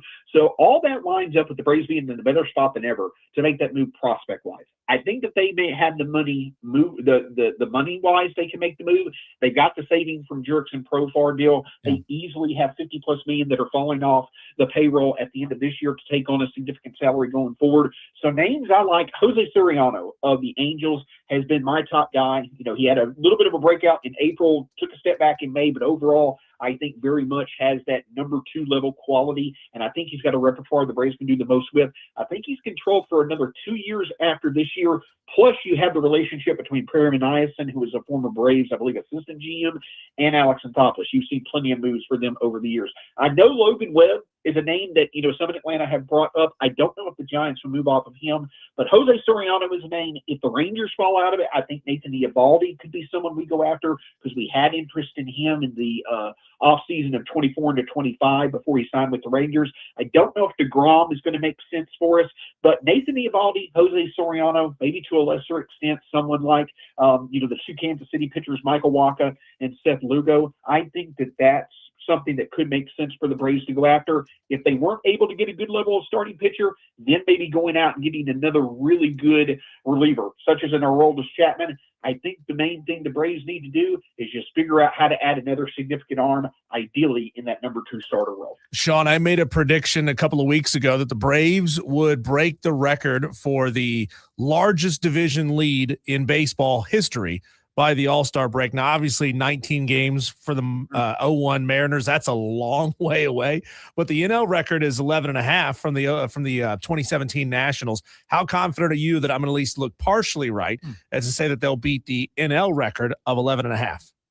I think the Braves can hold up on their end of doing that. But the reason why I may not necessarily be as confident in you in that they'll get that done is because the fact that both the Phillies and the Nationals, I was looking at their schedules coming up, they have pretty manageable schedules. I think that the Phillies, they got through a pretty tough stretch here over the past couple of weeks. But I think if you look at their schedule for the next month or 40 or so games till the All-Star break, they easily could be seen to be favored in 70% of them. So I think that there is a chance. I believe they're 9.5, 10 games up on the Phillies right now. There's obviously a chance. But if the Braves were maybe to play 550 to 600 ball, the Phillies were to play 650 ball, then it's going to be hard to do. So I think the Braves will hold it up on their end. I just think the Phillies and Nationals might be a bit better than some think with how easy their schedules are. Sean, fantastic stuff. We so much appreciate your time this afternoon, and we're going to continue to direct all of our Tolos to follow you and Battery Power as well, because we appreciate your time and we love what you do out there on the Twitter, writing and podcasting world, and we hope to talk to you again real soon. Hey, and if you get the chance, also follow our Hammer Territory, part of the Foul Territory family of podcasts. That's where we do our podcasting at. Certainly would love to be back on with you guys. Please continue the support. Thank you so much for the time. Absolutely. Sean Coleman, really, really good stuff. Appreciate his time. I'll tell you this, there's one part of the schedule, and he's right. The Phillies are playing better, even though the Braves are still holding that 9.5 game lead. There's something coming up that scares me. And I know we got to run off the break, but if you look at the Braves schedule, there's a piece of the Braves schedule this summer, later this month, that really worries me. And I know we got the White Sox starting tomorrow, very manageable for the Braves, Diesel. But when you look at some teams out there coming up, if you're a Braves fan, just start doing what I was doing last night and start looking out 2 or 3 weeks at a time. There's a stretch of about 9 to 12 games that I think we're really going to be tested. Some West Coast teams, West Coast trips. But guess what? Good teams can handle that, Diesel. Let's just see if this Braves, this is just, again, it's almost been too good to be true. Let's see if it can continue. Looking forward to it. When we come back, Cole, let's do our whip around the sports world. Everything happening in one quick go. Our Daily Wires next.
Diesel and Cole Bryson on the Fan Upstate. Rapid fire sports, Cole. These are our daily wires. Buzz, buzz, buzz. The buzz around the sports world. We just talked about the Atlanta Braves. They got the sweep over the weekend, their third of the season, 3 in a row against the Pirates. Now 45-21 with a 9.5 game lead over the Philadelphia Phillies.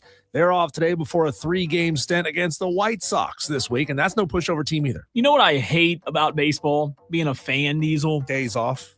Well, not only that, I love going to Braves games. But just like a good team in baseball, they're going to lose 60 to 80 games. Yeah. When you spend the money and the time and the day to go to a Braves game, it's a crapshoot whether or not you're going to see a good game. Like, for example, 40% chance you lose. Being there yesterday to see Michael Harris, like, I would have killed to be there yesterday. Killed. The game I went to, the Braves got one hit. I want to go to another one. I want to go, I think it's June 19th or something. They play. We're off that day. It's Juneteenth. We play. The Braves play the Brewers that night. It's a night game. And I'm just thinking how awesome Friday night. But we might go down there and get beat 10-0. You just don't know. That's why we need to train, man. Give me some high-speed rail between here and Atlanta. Go to the game, get back on the train, be back home in like an hour. Well, some would argue when I drive, it is like that. Those people would be courts. The courts would argue that. That's true. Staying with baseball here for just a second, Cole. Yankees player Jazz Chisholm found a way to keep Aaron Judge's bat in the lineup, even though Aaron Judge is out with injury. He borrowed his bat and hit a 3-run homer in a 5-run 8th inning to win 6-1 over the Red Sox. How about that? Wow. You can get it done multiple ways to skin a cat, right? Yeah, I thought it was frowned upon to grab another man's wood like that. Yeah, I guess not. Game 3 of the NBA Finals is tonight. The Knicks up 2-0 after sweeping San Antonio on the road. They'll have to defend home court against the Spurs. 8:30 tip tonight in New York. The Knicks favored by 2.5 points, and we talked about it earlier. 86% chance to go on and win the NBA Finals after going up 2-0. I'm excited about this one tonight, not only because it's New York and the atmosphere is going to be electric, and just watching on TV, I think you'll be able to feel that. But I really want to know what this Spurs team's made of. That's why I'm most excited tonight. Like, if you can come back after being down 2-0, and if these Spurs win tonight, I'm not saying it's a new series, but man, it would be a huge win. It would be just massive if they can win on the road, Game 3. We'll see. I still think they get a game, Diesel. I'd be shocked if they got swept. I think they're a little too good of a team to get swept, but the Knicks are a really good team, so who knows? Have you ever been to New York? I have. Yeah, I've been in. What was the most New York thing you saw while you were in New York?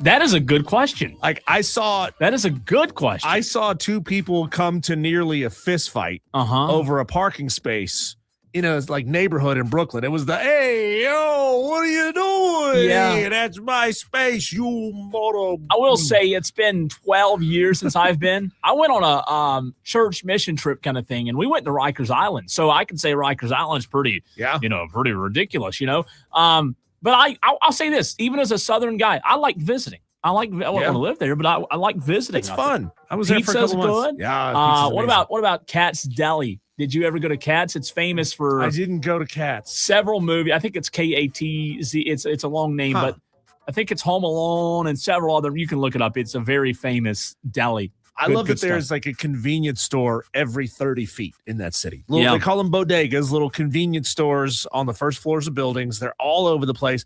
And apparently now, I just saw this on TV last night, Cole, there is like a new culture of bodega cats. Wow. Where it's illegal to have a cat in a place that sells food. They still have laws up there, believe it or not. But these bodega owners are doing it because they're seeing huge increases in sales when you put the bodega cat on Instagram, and people are like, of course, my God, social media. Mittens is at that store. By the way, Katz Deli, New York City's oldest deli. It was opened in 1888. Whoa. You talk about old? Is that the one way up in the Bronx? I believe, let's see. I believe it is in the Bronx. I'm telling you, it's amazing. It's, I don't know if you know where East Houston Street is. Off the top of my head, yeah, no. You're not a New York geography expert, but it's legit. It's a very good deli if you ever go up there. Well, despite Chet Holmgren falling off the map in the Western Conference Finals, Cole, Thunder GM Sam Presti says He still got Chet Holmgren's back, says he's, quote, one of our guys, despite being disappointing in the playoffs. He referred to him as an underdog and that he's self-motivated and that he is confident in Chet moving forward. He was also asked about SGA and his constant flopping, and he said, SGA is playing against 6 people. He has 5 defenders, and the 6th defender is social media. I don't even know what to say to that. No, Stop. He's playing against, I mean, I would say the defenders are playing against 6 people, 5 refs and SGAs, Right. what I would say. The flopping. Oklahoma beat Kansas earlier today to advance to the College Baseball World Series. The pools will now be Troy, West Virginia, Ole Miss, and North Carolina. The second pool will be Alabama, Texas, Georgia, and Oklahoma. How about that, Cole? 5 SEC teams. I like that first pool, though. Say that again. Troy, West Virginia, Ole Miss, North Carolina. That's an interesting pool. That one could be fun. Otherwise, we're just back in SEC play. Yeah. Oh, joy. The Carolina Hurricanes are down 2-1 in the Stanley Cup Finals, Cole, after they fell in double overtime Saturday night to the Golden Knights. They had to pull their goalie in the second period after giving up 4 goals, and there was a weird shot, a weird ricochet off the back wall that was ultimately the goal that put it away. Yeah, we're going to Vegas. talk about that in the next segment. Overreaction Monday. That was wild. On Saturday this night. is even if you're one of those fans that like see your team get down and you turn it off, you cannot turn this series off. Cardinals quarterback Jacoby Brissett will report for mandatory minicamp this week after he held out the team's offseason programs while awaiting a reworked contract. He was at risk of being fined $107,911 if he didn't show up. Amazing how fast that makes you say, okay, I'll come to work. No doubt. Yeah, me there. And finally here, Cole, for you, JT Poston won the Memorial Tournament by workday over the weekend in a playoff over Ryan Gerard. Wyndham Clark finished 3rd. Tommy Fleetwood and Sam Burns T4. Scotty Scheffler continues to struggle, even though his Saturday round was really, really good. He finished 4 under overall, so 8 shots back from the lead, and he was not able to win this tournament for the 3rd straight year. And he's also going to be talked about, mentioned in the very next segment. Did you see the clip of him yelling at his caddy? Oh, yeah. We played that Friday. I mean, that was epic. I don't know if in a good way or a bad way, but Overreaction Monday, that's epic as well. That's next.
Well, the run for Scotty Scheffler, it's over. It's over. Simple as that. The run, Diesel, for the all-time great, one of the all-time greats in Scotty Scheffler, it's done. He's not the same player that he used to be. He's not playing the same level of golf that he used to be. And at the top of his game, he was magnificent. He was as good as we've seen in a long time. People, idiots, people said, oh, he might be the next Tiger Woods.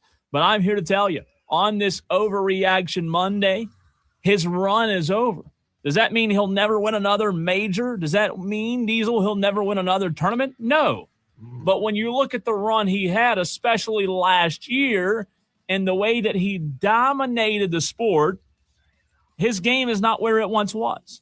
And for whatever reason, you can blame him. You can blame the caddy for reading the wind wrong, as he did over the weekend. It was a good shot. I just don't know what else to do. It was a good shot. I just don't know what else to do. I mean, not as if I know everybody has like a separation of responsibilities here. Scotty's job is to swing the club, Yeah. But can he not look up and see the wind as I well? thought the Be same like, thing. Bob, I don't know his caddy's name. Bob, that doesn't look right here. I think it's going right to left. You got it going left to right, but look at that little flag down there. That's going the opposite direction, pal. I thought the same thing. It's like a NASCAR driver. He's got a guy in the pits, Diesel, telling him what to do, what lane to take, right? What gap to cut. But guess what? If the NASCAR driver sees a different gap, different lane, what's he going to do? He's going to take it. So I just thought that was kind of ridiculous, the way he just kept on and on and on and on and on and on with his caddy. I've got that audio, by the way. We played it Friday. We'll play it again for those that didn't hear it on Friday's show. But it was just ridiculous. And look, again, I think he'll win again. He'll win another tournament. But the run that he went on was special, sensational over the course of 2 to 3 years. And as many majors, as many tournaments as that guy won, it was miraculous. But I'm here on this Overreaction Monday to tell you his run is over. He'll still win, but the run that he had, it's done. It's come to an end. Welcome into Overreaction Monday. He's Diesel. I'm Cole Bryson. Want to hear, number one, if you agree, disagree on Scotty's run being over. And then number two, what your overreaction could be. 844-326-3663. Joy Law from text line open. Phone lines are open as well. Diesel, here's that audio one more time. Scotty, is he being a, as Dewey would say, petulant child?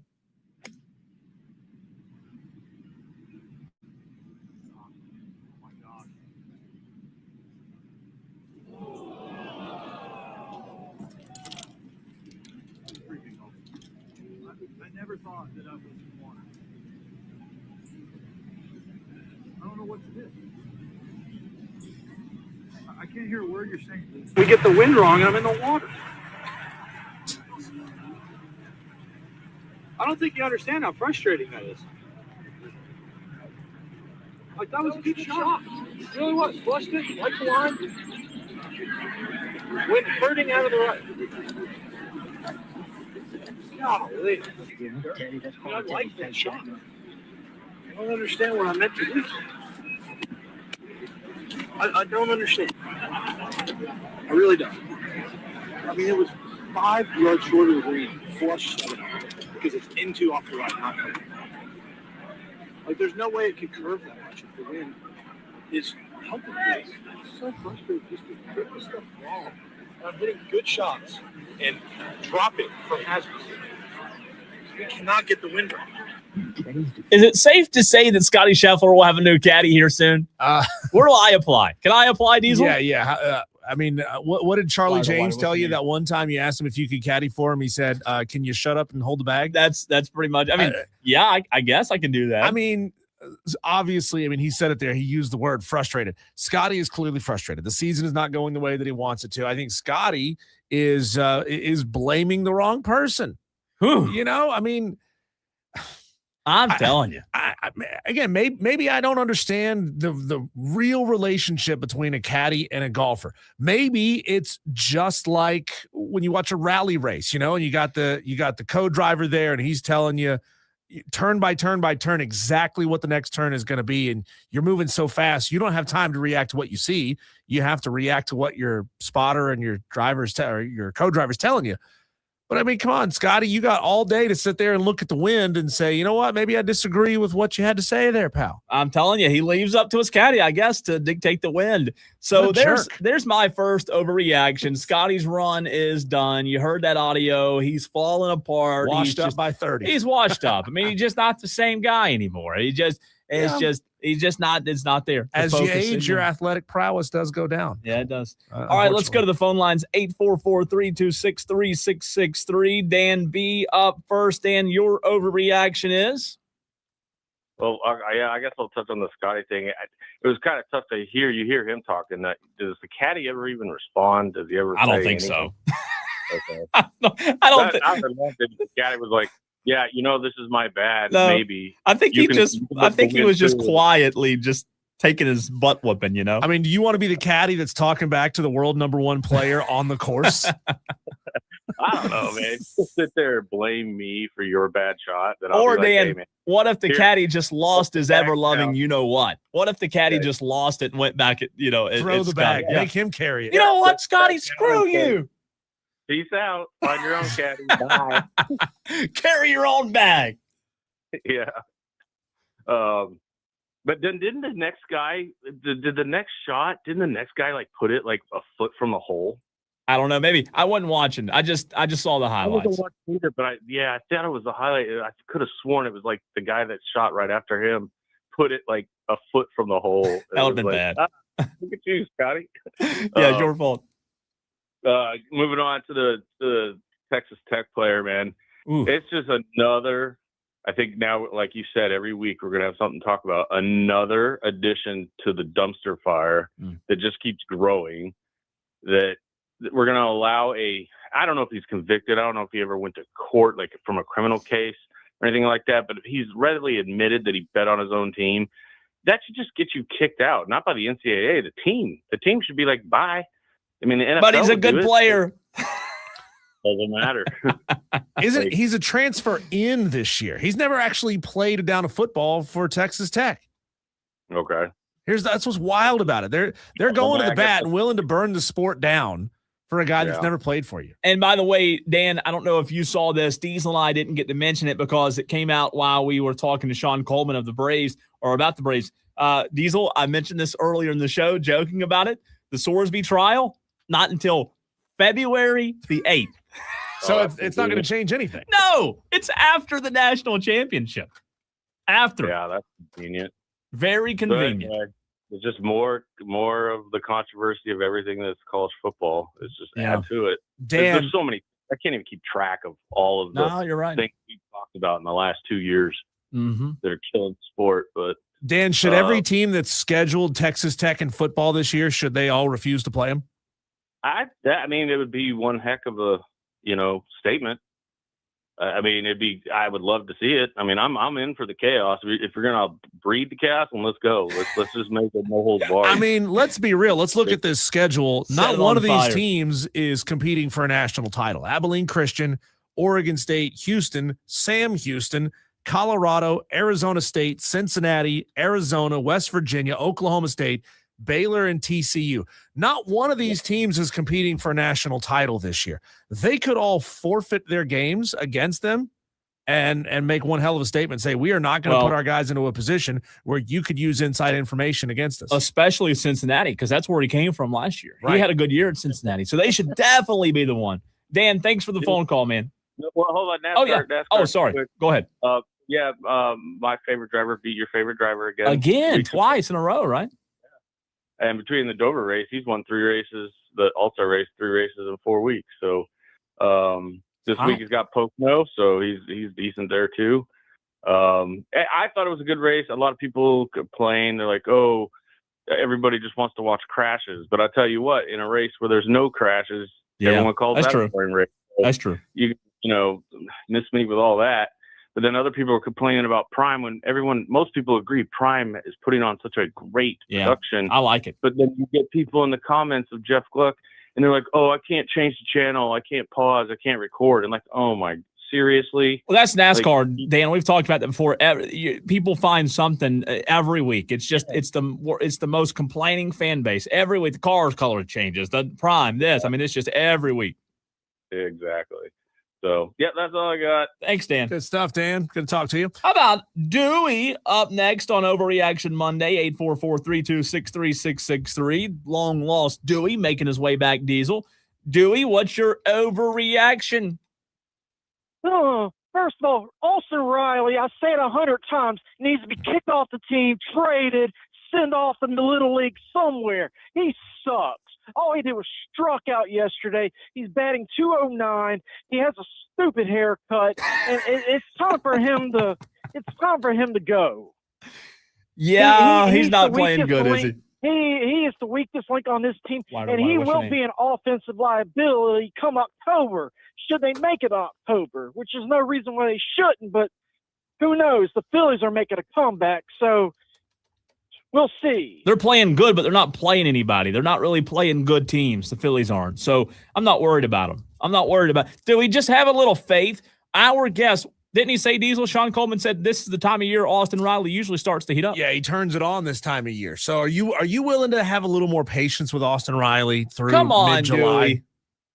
I'm wondering how much patience Walt Weiss is going to have with him, because Walt Weiss don't seem to have patience with a lot of these other guys, like Ronaldo Lopez, even though he actually did better yesterday. That surprised me. Yeah, he did. I thought the Braves are he's about to blow that lead and the Braves are going to lose yesterday. Dewey, who's your favorite Braves player this year? Oh, no, I think they all. No. Michael Harris is doing it. Yeah, he's pretty good. Okay. He's pretty good. Okay. And that Dubon person, he's okay too. Yeah, he's Durbin, okay. or whatever his name is. He's okay Durbin. too. But that's what's going to happen. Austin Riley needs to go, or they're not going to win no playoff games. What are you going to have? You're in the ninth inning at game 3 situation. You're about to get eliminated, and Austin Riley's at the bat. He strikes out. Season's over. Yeah, it could be. Hopefully not, though. So if he don't go, Walt Rice needs to be fired. And I got a message for Dan B, since he picked a fight with me before. They called me a doofus. Guess what? The Cubs suck.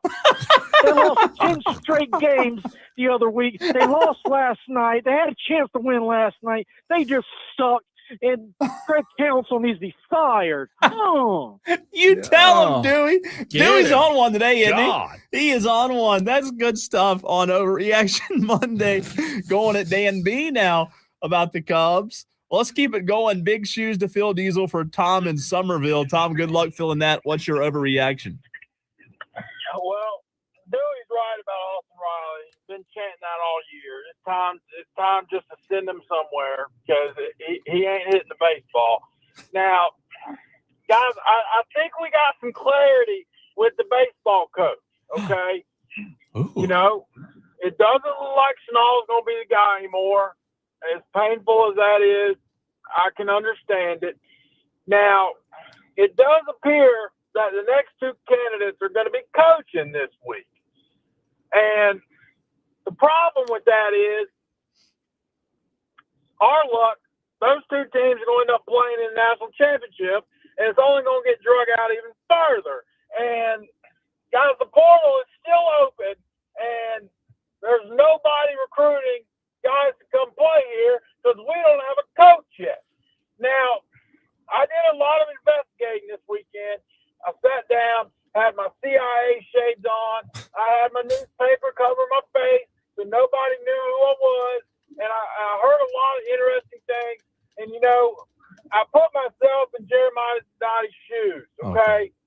I went to Buc-ee's. I went to Rush's on Garner's Ferry. All the rumored places that he was meeting these coaches and these agents. And I tried all the different food, okay? And, you know, I've come to the conclusion that Coach Forbes at North Carolina, he might end up being the guy because of how bad the athletic department is at North Carolina. Now, will he win a national championship here? I don't know. He's not leaving, Tom. He's not leaving Chapel Hill. If somebody was willing to triple your salary, you wouldn't walk out the door? Triple? Yeah, I'm gone. Yeah, bye. Okay, then. That's kind of where things are at right So we'll see. We just need North Carolina to lose. First 2 games, get out of there and lose so we can take their coach. But if they lose at this point, Tom, doesn't that dampen your desire to have him because he's not a winning coach? Well, he's never really won anything of any significance, but that's just where we're at this point. And, Tom, another thing real quick. You said maybe those 2 teams will play each other in the World Series. I don't think that's possible, Diesel. No, they're in the same pool. Oh, they're in the same pool? Yeah. Okay. Well, they'll play each other in the the final semi to get to the national championship. That'll be our luck. So this is going to get drug out even further and further and further. But if Forbes or Skylar Meade is the head coach, I have made the decision that I will be happy with that, and I will no longer be angry at Jeremiah Donati. But if he misses on these 2, he might as well just pack up his stuff and go back to wherever he came from. TCU. Because, he can go back to TCU and be a horned frog for all I care. Because if he can't close this down with one of these 2 coaches, then he is not built for this. Tom, are you willing to write off the 2026-27 season if you get an elite level coach, but he can't get anybody out of the portal? If they're pulling Dewey and Dan B and a couple of sophomores to go out there and play, and they suck, are you willing to be patient next year? If it's Forbes or Meade or X, even I'll throw Snall back in here, even though it doesn't look like he's going to be the guy. If it's one of those 3, I'd be willing to be somewhat patient. Okay. But that doesn't mean you can go out and go 7-23. Yeah. You can't do that again. Tom, the bigger question here is, let's say it's not Forbes and it's not Schnall. Do you just feel like you have to give it to Skylar Meade at that point? Just to save face? Yeah, and I don't know what the fan base would think, but if that is your last option, that is a heck of a last option. I agree with that. That's true. Tom, thanks for the phone call. Go Gamecocks. always interesting. I watched a news report earlier today, Cole, about some small college in Sarasota, Florida called New College of Florida. And apparently this used to be like a real hippy-dippy, like uber liberal arts college that Ron DeSantis got a hold of, and they said, we're going to flip this thing. We're going to make this a conservative college. Well, they've done it by bringing in a ton of student athletes. They want to flip the culture on campus. They recruited 67 baseball players. Wow. To come play at New College of Florida. Here's the problem, though. They don't have a baseball team. They don't. I mean, they keep recruiting. They're recruiting all these athletes to come to school there, but they don't have a team. That don't sound good. No, I mean, they can go play at South Carolina this year. Wow. Yeah. Texter says this comes in from the 293. Forbes is not leaving UNC for South Carolina. How laughable. I seem to agree. Mitchell says nobody would leave Chapel Hill to go to Columbia. Coopin Greer says Texas going to win it all anyways. Last one before we get to our next guest. Cocky for a reason. What's up, Cocky? What's your overreaction? Like I say, this was a golf weekend. Let's talk about prima donna golfers versus one of us golfers. Okay. Because yesterday, I walked and did all the other stuff. Thursday, Friday, Saturday. Yesterday, I wanted to just go sit somewhere and watch some golf. I went and hung out at sixth green, really at 17th tee. 17th is the hardest course. I think one guy said it was the hardest course that in Corn Ferry was going on right now because it's hard. So, but like I said, you get there and you're not supposed to help them, but you kind of help them. Like everybody that goes for the pin, it always goes left, and some listen, some don't. So you were given golfing advice on the tee box, yes, at Thornblade on yesterday. Yeah, when the wags come up and you say, hey, who are you with? I was like, well, if they go a little bit to the right of the tower, they'll be good. But if they go at the pin, they're going to end up left and off off the green to the Oh, my and I'm not talking to the players. I'm talking to the wags. Okay. And helping them out. But and some listen Right. to them, some don't. If people don't know what that means, But wives you and gotta help 'em girlfriends. out. God. Exactly. Oh God. my God, Cocky, you're the You're best. going to get man. banned from Thornblade. Yeah, I was surprised it didn't. Good stuff, Cocky. Thanks, Burrito. man. Wow. Really good stuff there, Diesel. Really good stuff. That's when you know our Tolos have reached an all-time high when they are out at the Pro-Am giving golf lessons. That's what you love to see. When we come back, let's talk more college baseball. How about it, Olivia Sayer, who covers Georgia baseball for Dogs 247. She's obviously covering a team that is now going to Omaha. We'll have some time with Olivia next.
Bryson and Diesel on the Fan Upstate. You can find our next guest on Twitter at Olivia K. Sayers. She covers Georgia baseball for Dogs 247.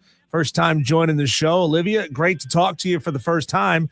I don't know how long you've been with Dogs 247, but have you pinched yourself since you've joined, realizing that you've got an elite level football team to cover? Basketball is making the tournament. If not elite, they're pretty good. And now baseball is in Omaha. Everything coming up Dogs right now. First of all, thank you so much for having me. It's a pleasure chatting with you guys. And yes, I am very lucky in terms of the athletics that I'm currently covering at the moment. Even more so when you consider that I just graduated from the University of Georgia. Several months ago. And it's funny, both of my parents actually attended the university as well. And they tell me all the time, like, you're living in the golden era of sports. They weren't this good when they were there attending the university. So definitely very lucky and very thankful for all the opportunities. That's awesome. Olivia, what was it? You were there. What was it about the matchup with the other Bulldogs that just made for such high scoring output? The amount of home runs, offensive output, both games. I think fans would have been okay if Mississippi State and Georgia played 10 times over the next few days. What was it, though, from what you saw that made this game or this series just as high scoring and potent offensively as it was? I think it was just two of the hottest offenses in the sport. I said this a little bit before the series started. I feel like Mississippi State's pitching staff, especially when you look at its starter, Tomas Valinkis, got a lot of the attention, but it had a really good offensive performance in its regional, scored 39 runs across those 3 games. So I wasn't really surprised that the series sort of shook out the way that it did. Did I expect 31 home runs? No, I don't think anybody really did. But in terms of the high scoring games, that didn't shock me. Yeah, this is a high-scoring team more often than not, Olivia. But, when Georgia struggles a little bit this season, what is it that really holds them down? Is it a certain style of pitching that can hold this Georgia team down, or is it really Georgia has to shoot themselves in the foot? It's going to sound obvious, but I think it's just the location of some of the pitches when you look at that pitching staff. I know earlier in the season, maybe like middle towards early end of conference play, Wes Johnson approached that group, the Georgia head coach, of course, and he was like, guys, I don't care how good the other hitter is on the other team. Throw strikes. Don't try to dance around the zone just because that hitter is really good. Your stuff is good too. And if you execute, if you attack the strike zone, you can get him out. So I think they kind of made that mindset switch in that point of the season, and their numbers improved a lot from that point. You look at what they did against Mississippi State. Obviously, we're not executing those pitches, and I think that's kind of what led to those home runs. It's interesting you bring that up, Olivia. Do you feel as if Georgia, and look, they've made it to the College World Series now, so they're certainly an elite team among the elites. Do you feel, having covered this team, that Georgia, in order to win it all, they're going to have to continue to put up runs at the rate in which they have and score? If they feel like they're in a situation where the bats aren't hot, do you trust, because you just talked about it there, do you trust the pitching staff? Do you trust that staff to go out? Because we know when you get down to the final 8 now in the College World Series in Omaha, the arms that you're going to see are going to be elite arms as well. Do you think that's like a major worry? Tailoring off of that question Diesel just asked you in terms of if this pitching staff has what it takes to hold up in the biggest moments? I don't think it is a major worry for Georgia, just because I think when you look at the entire body of work, especially during conference play, guys like Joey Volchko, Caden Aoki, Zach Brown, Paul Farley, Matt Scott, Justin Bird have executed. I just think it was a matter of you ran into a really hot offense in Mississippi State, and maybe there was a little bit of nerves there from the staff, the pitching staff that is, so their execution wasn't as high. That being said, I definitely think Georgia is going to have to continue scoring some runs, and the biggest thing for me is that you're probably not going to be able to do it on the home run as much as it did in its regional and its super regional, just looking at the dimensions of Charles Schwab. And yes, most of the homers that Georgia hit at Foley are very far, but Charles Schwab is still a bigger ballpark. And I think when looking at this Georgia offense, what it did in the SEC tournament, I guess it was 2 weeks ago now, where only hit 2 home runs across those 3 games, but still scored 5 runs, 8 runs, and 11 runs in those 3 matchups, was very promising. So to answer your question, yes, I think Georgia's going to have to continue to score, especially when you face lineups like Texas, like some of these other teams in the bracket. But I also think it can win a pitching duel because it's shown that it can do that with some of those arms. Talking to Olivia Sayer of Dogs 247. She covers Georgia baseball. 5 SEC teams still in this thing out of the 8 left over. Obviously, probability stands to reason that an SEC team is going to win this thing overall. But if not an SEC school, as you've just kind of taken your look around the college baseball landscape, who kind of scares you a little bit as a team that says, man, they have a really good shot to win this thing? Not in the SEC. The most obvious one, in my opinion, is North Carolina. I mean, you look at what it did fighting back in its super regional, some of the work that it did during the regular season. It didn't beat Georgia Tech, if I recall correctly, in that series, but it still gave them a pretty good fight. So I think North Carolina is probably the most battle-tested out of all these teams. But you also look at the field, and you have Troy, who's a really good ball club, went to Gainesville and beat Florida, who has probably one of the best all-around pitching staffs in the sport when you look at those top 2 and Aiden King and Liam Peterson that lead its rotation.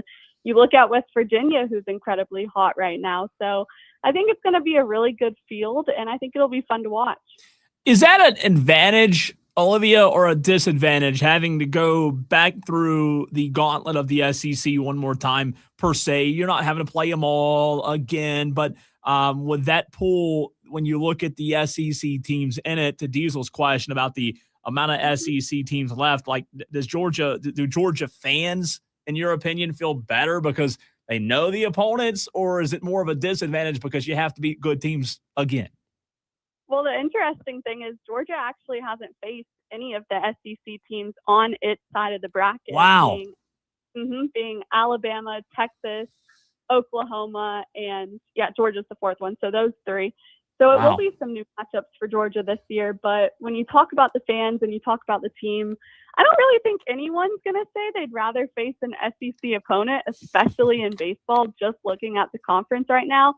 I mean, you mentioned it. The fact that there's that many teams in the field does say something about the conference. And it arguably could have even been more because I think Mississippi State would have advanced if it went to almost any other super regional. So yes, it's going to create some very exciting matchups and some fun stuff for fans to watch, but I think Georgia fans would have been just as happy if they were not playing an SEC team in this tournament. Olivia, how do you think Georgia Nation, Dog Nation, is going to stand up when it comes to the Rocco's shot challenge? Are they going to be pushing for the lead here? I mean, nobody can do what LSU does, right? I mean, they're on a completely different level, but what kind of fight are they going to put up there in the bar? Yeah, what LSU did a couple of years ago was just insane, and they do it every single year, which is incredible. But I don't know if you've ever been to Athens, but the downtown scene is legit. So I think fans are definitely going to hold their own. My sneaky pick is Ole Miss. I feel like they did pretty good last time they were in the College World Series in that challenge, so it'll be fun to watch. Yeah, Olivia, I've been to Athens a couple times. I'm going to be real with you. I don't always remember everything that happens in Athens, and you know, there's a reason for that. I also can't remember why that is either. Yeah, I've heard that a lot from multiple people, so I can imagine. Olivia, what does Wes Johnson have to do? Like we know when it comes to Georgia fans, football's one, and it always will be. And as Diesel said earlier in the show, basketball, obviously a good program as well, but Wes Johnson's already a well-respected coach across the country, especially in the SEC. Where is he, though, in terms of Georgia fans putting him on the pedestal of the likes of Kirby Smart? Oh, I think he's already almost up there. I mean, he just took the program to its first College World Series in 18 years. Wow. Heck, even when Georgia made it to the Super Regional, his very first season in 2024, it was their first since 2008. So fans are already on board with him. Now, of course, if Georgia gets down early in a game or maybe there's a pitching decision that people don't necessarily agree with, there's always going to be that talk. But I surely think he's not really high up there. Yes. Oh, yeah, of course. I think he's really high up there. I think fans are very excited to have him leading this program. Olivia, can you profile the financials at Georgia and how money is being split there? Because it's incredibly hard to be good at one sport. It's incredibly expensive to be good at all of them at the same time. Yet somehow Georgia is figuring that out. How have they decided to sort of split that money up to make sure that they can maximize every sport all at the same time? Yeah.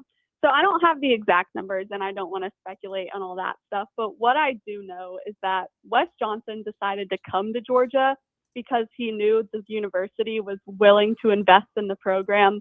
I look at the renovations they did to Foley Field with that $1 million pitching lab. I guess it would have been last year now.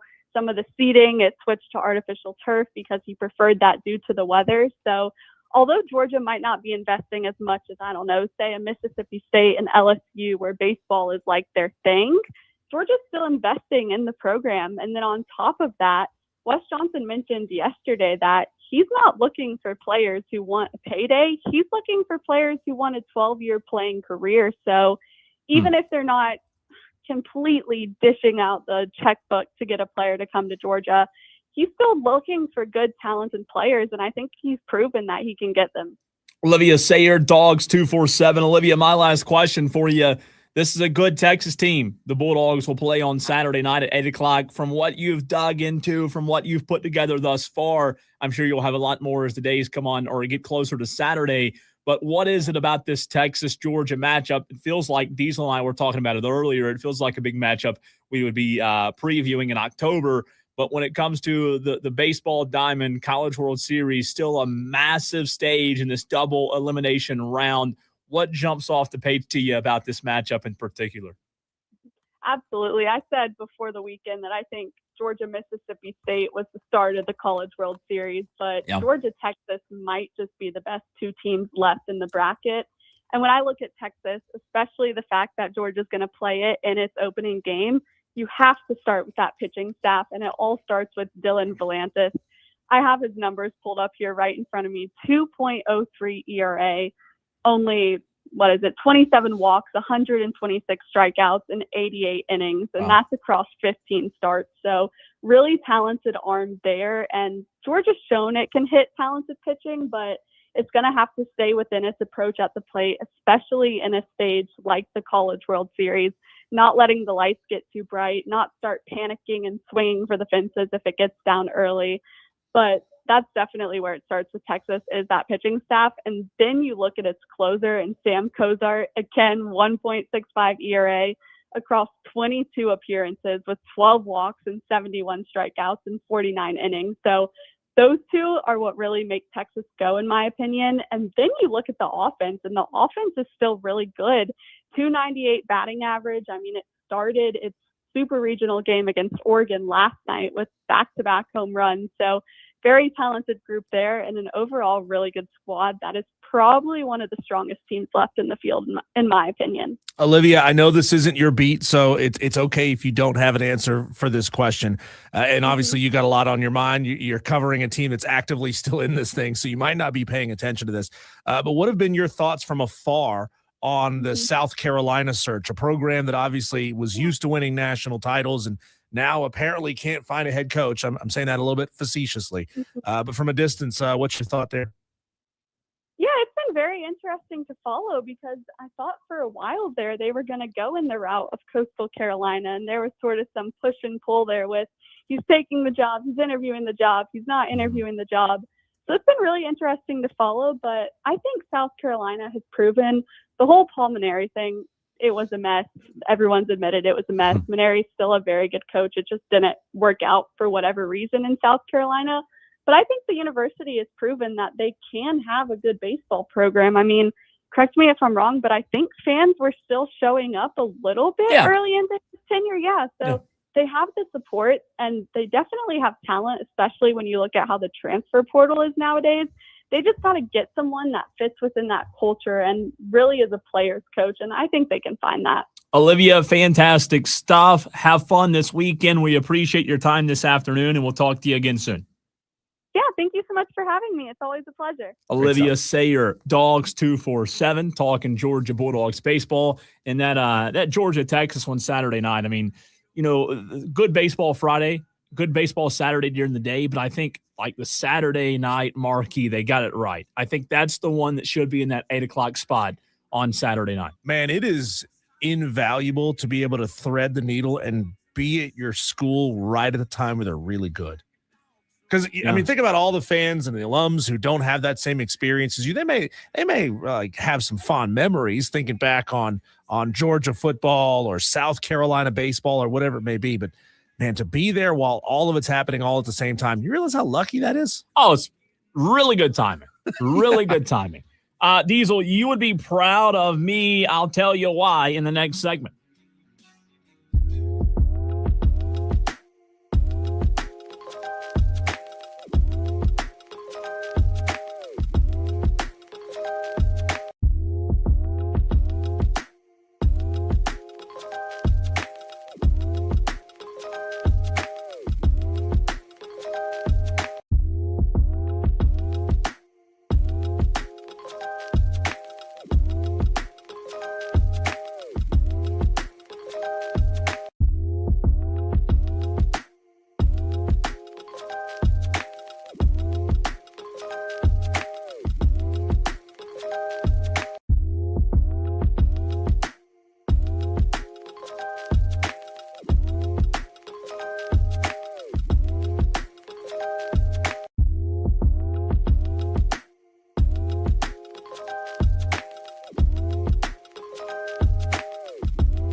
Well, no Braves today. I know we talked Braves earlier in the show. No Braves today as the Braves are off. I want to say thanks to Sean Coleman of Battery Power joining us. They've got like 50,000 plus followers on Twitter. I follow them. I've followed them for a long time. Great follow. Also want to say thanks to Olivia Sayer. 2 fantastic guest Tolos. If you missed any of those, you can go back and find them on thefanupstate.com. But Diesel, I did something last night. You'll be proud of me. I'm not a movie guy. I told you on Friday that I think I've probably watched 5 total movies this year, like the entire calendar year. You remember that? Yep. I last night got home and I was this will tell you how tired and exhausted I was. I turned the TV on and I had left it on a channel. I have YouTube TV. Okay. And I had left it on a channel that was playing a movie. And I don't know why or how it got on that channel, but I usually don't have it on like movie channels. It's usually like news or sports and that's it. I might have been watching NCIS New Orleans the night before, and it was still on some just random channel. So I get home last night. The TV remote, Diesel, is on the coffee table. Okay. I lay down on the couch. Turning the TV on was all the energy I had. I couldn't change the channel. I was too tired, too exhausted. The movie that was on, I watched the entire movie, fell asleep right at the end. It was a movie I had seen before a long, long time ago, but you know how sometimes you see a movie a long time ago and you forget you saw it, you forget even what happens. It was Oceans. Was it 11? How many were there? How many Oceans were there? I know they made 13, right? I think I watched 12 last night. Are they all casino based? How many Oceans movies were there? You've seen them all, I'm sure, right? I think I saw Ocean's 11 multiple times. 11 are they all casino based, or do you know? More, yeah. There's 5 of them. God. So it's a heist franchise. And I like that. I like the heist stuff. I can get into the heist type of movies. I think that's my number one. Yeah. That's what gets me. Heist movies are great. That's my favorite. Yeah. So I want to say it was 11 or 12, which I was watching. Again, I literally didn't change the channel. I was so tired. I didn't even change it. I just left it. Whatever. Yeah. I'm going to watch it. And it was really good. I think I had seen one of the Oceans before, but I wasn't sure if it was that Oceans. I didn't realize there were 5. Yeah. But I really last night sitting there watching that movie, I thought to myself, yeah, maybe this is the 5th or 4th movie I've watched all year. Diesel will be proud of me, though. I watched a movie for the first time in a long time. And the heist movies, if I could know from the very jump that it's going to be a good, entertaining heist movie, I would watch way more movies. The Italian Job. Oh, it's one of my favorites. So good. It's one of my favorites. Right. I love The Italian Job. You might really like the movie Snatch. It's I hadn't seen it's a Brad Pitt movie. So they've made a total at this point, Cole, of 5 Oceans movies. The original Oceans 11 came out in 1960. You're starred kidding Frank me. Sinatra. It wasn't that one. And then 2001, the Brad Pitt, George Clooney one. I think one it was. Everybody knows. Yeah, I think it was 11. The 2001. Yeah, that was 01. Oceans 12 came out in 04. Oceans 13 came out in 07.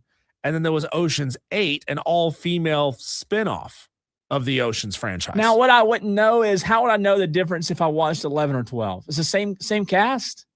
Mostly, yeah, mostly the same cast. That's going to drive me nuts. I don't know if it was 11 or 12 I watched last night. I just don't know. Because at one point, I believe the casino owner, I can see his face now. I can't think of his name off the top of my head. The casino owner that they rip off in Oceans 11 joins the team to rip off somebody else who did him wrong. Okay. Texter says it said it was 12, but it was actually 13 with Pacino. Did you watch it last night too, Texter? Or are you watching it? Don't you miss I miss the shared experience, like radio, what we're doing right here, right now. This is a shared experience. Everybody who's listening to us live, whether you realize the car 2 in front of you in traffic right now are listening to us as well. You're all listening to the same thing. You know, with these algorithms and your ability to just like step in and stream whatever you want, there's no such thing as a shared experience anymore. Well, maybe the texter had YouTube TV and it was just so happened that would be a weird coincidence, but I'm telling you, I was so out of it last night. I was working a lot yesterday morning out in the woods, was on the lake yesterday. I was exhausted, I couldn't change the channel. I was so tired. This is how lazy I was. Yeah. So I watched it. And I was thinking the whole time I was watching it, if I wanted to watch more movies and you just recommended a few, the heist movies, I'm all for. There was one that I started on Netflix a few years ago and it was really good. but I think it was a series, not a movie. But then it got stale, and it reached a point where I couldn't do it anymore. It lasted forever. But I think as good as the Ocean movie, I like the Ocean's movies. I do a lot.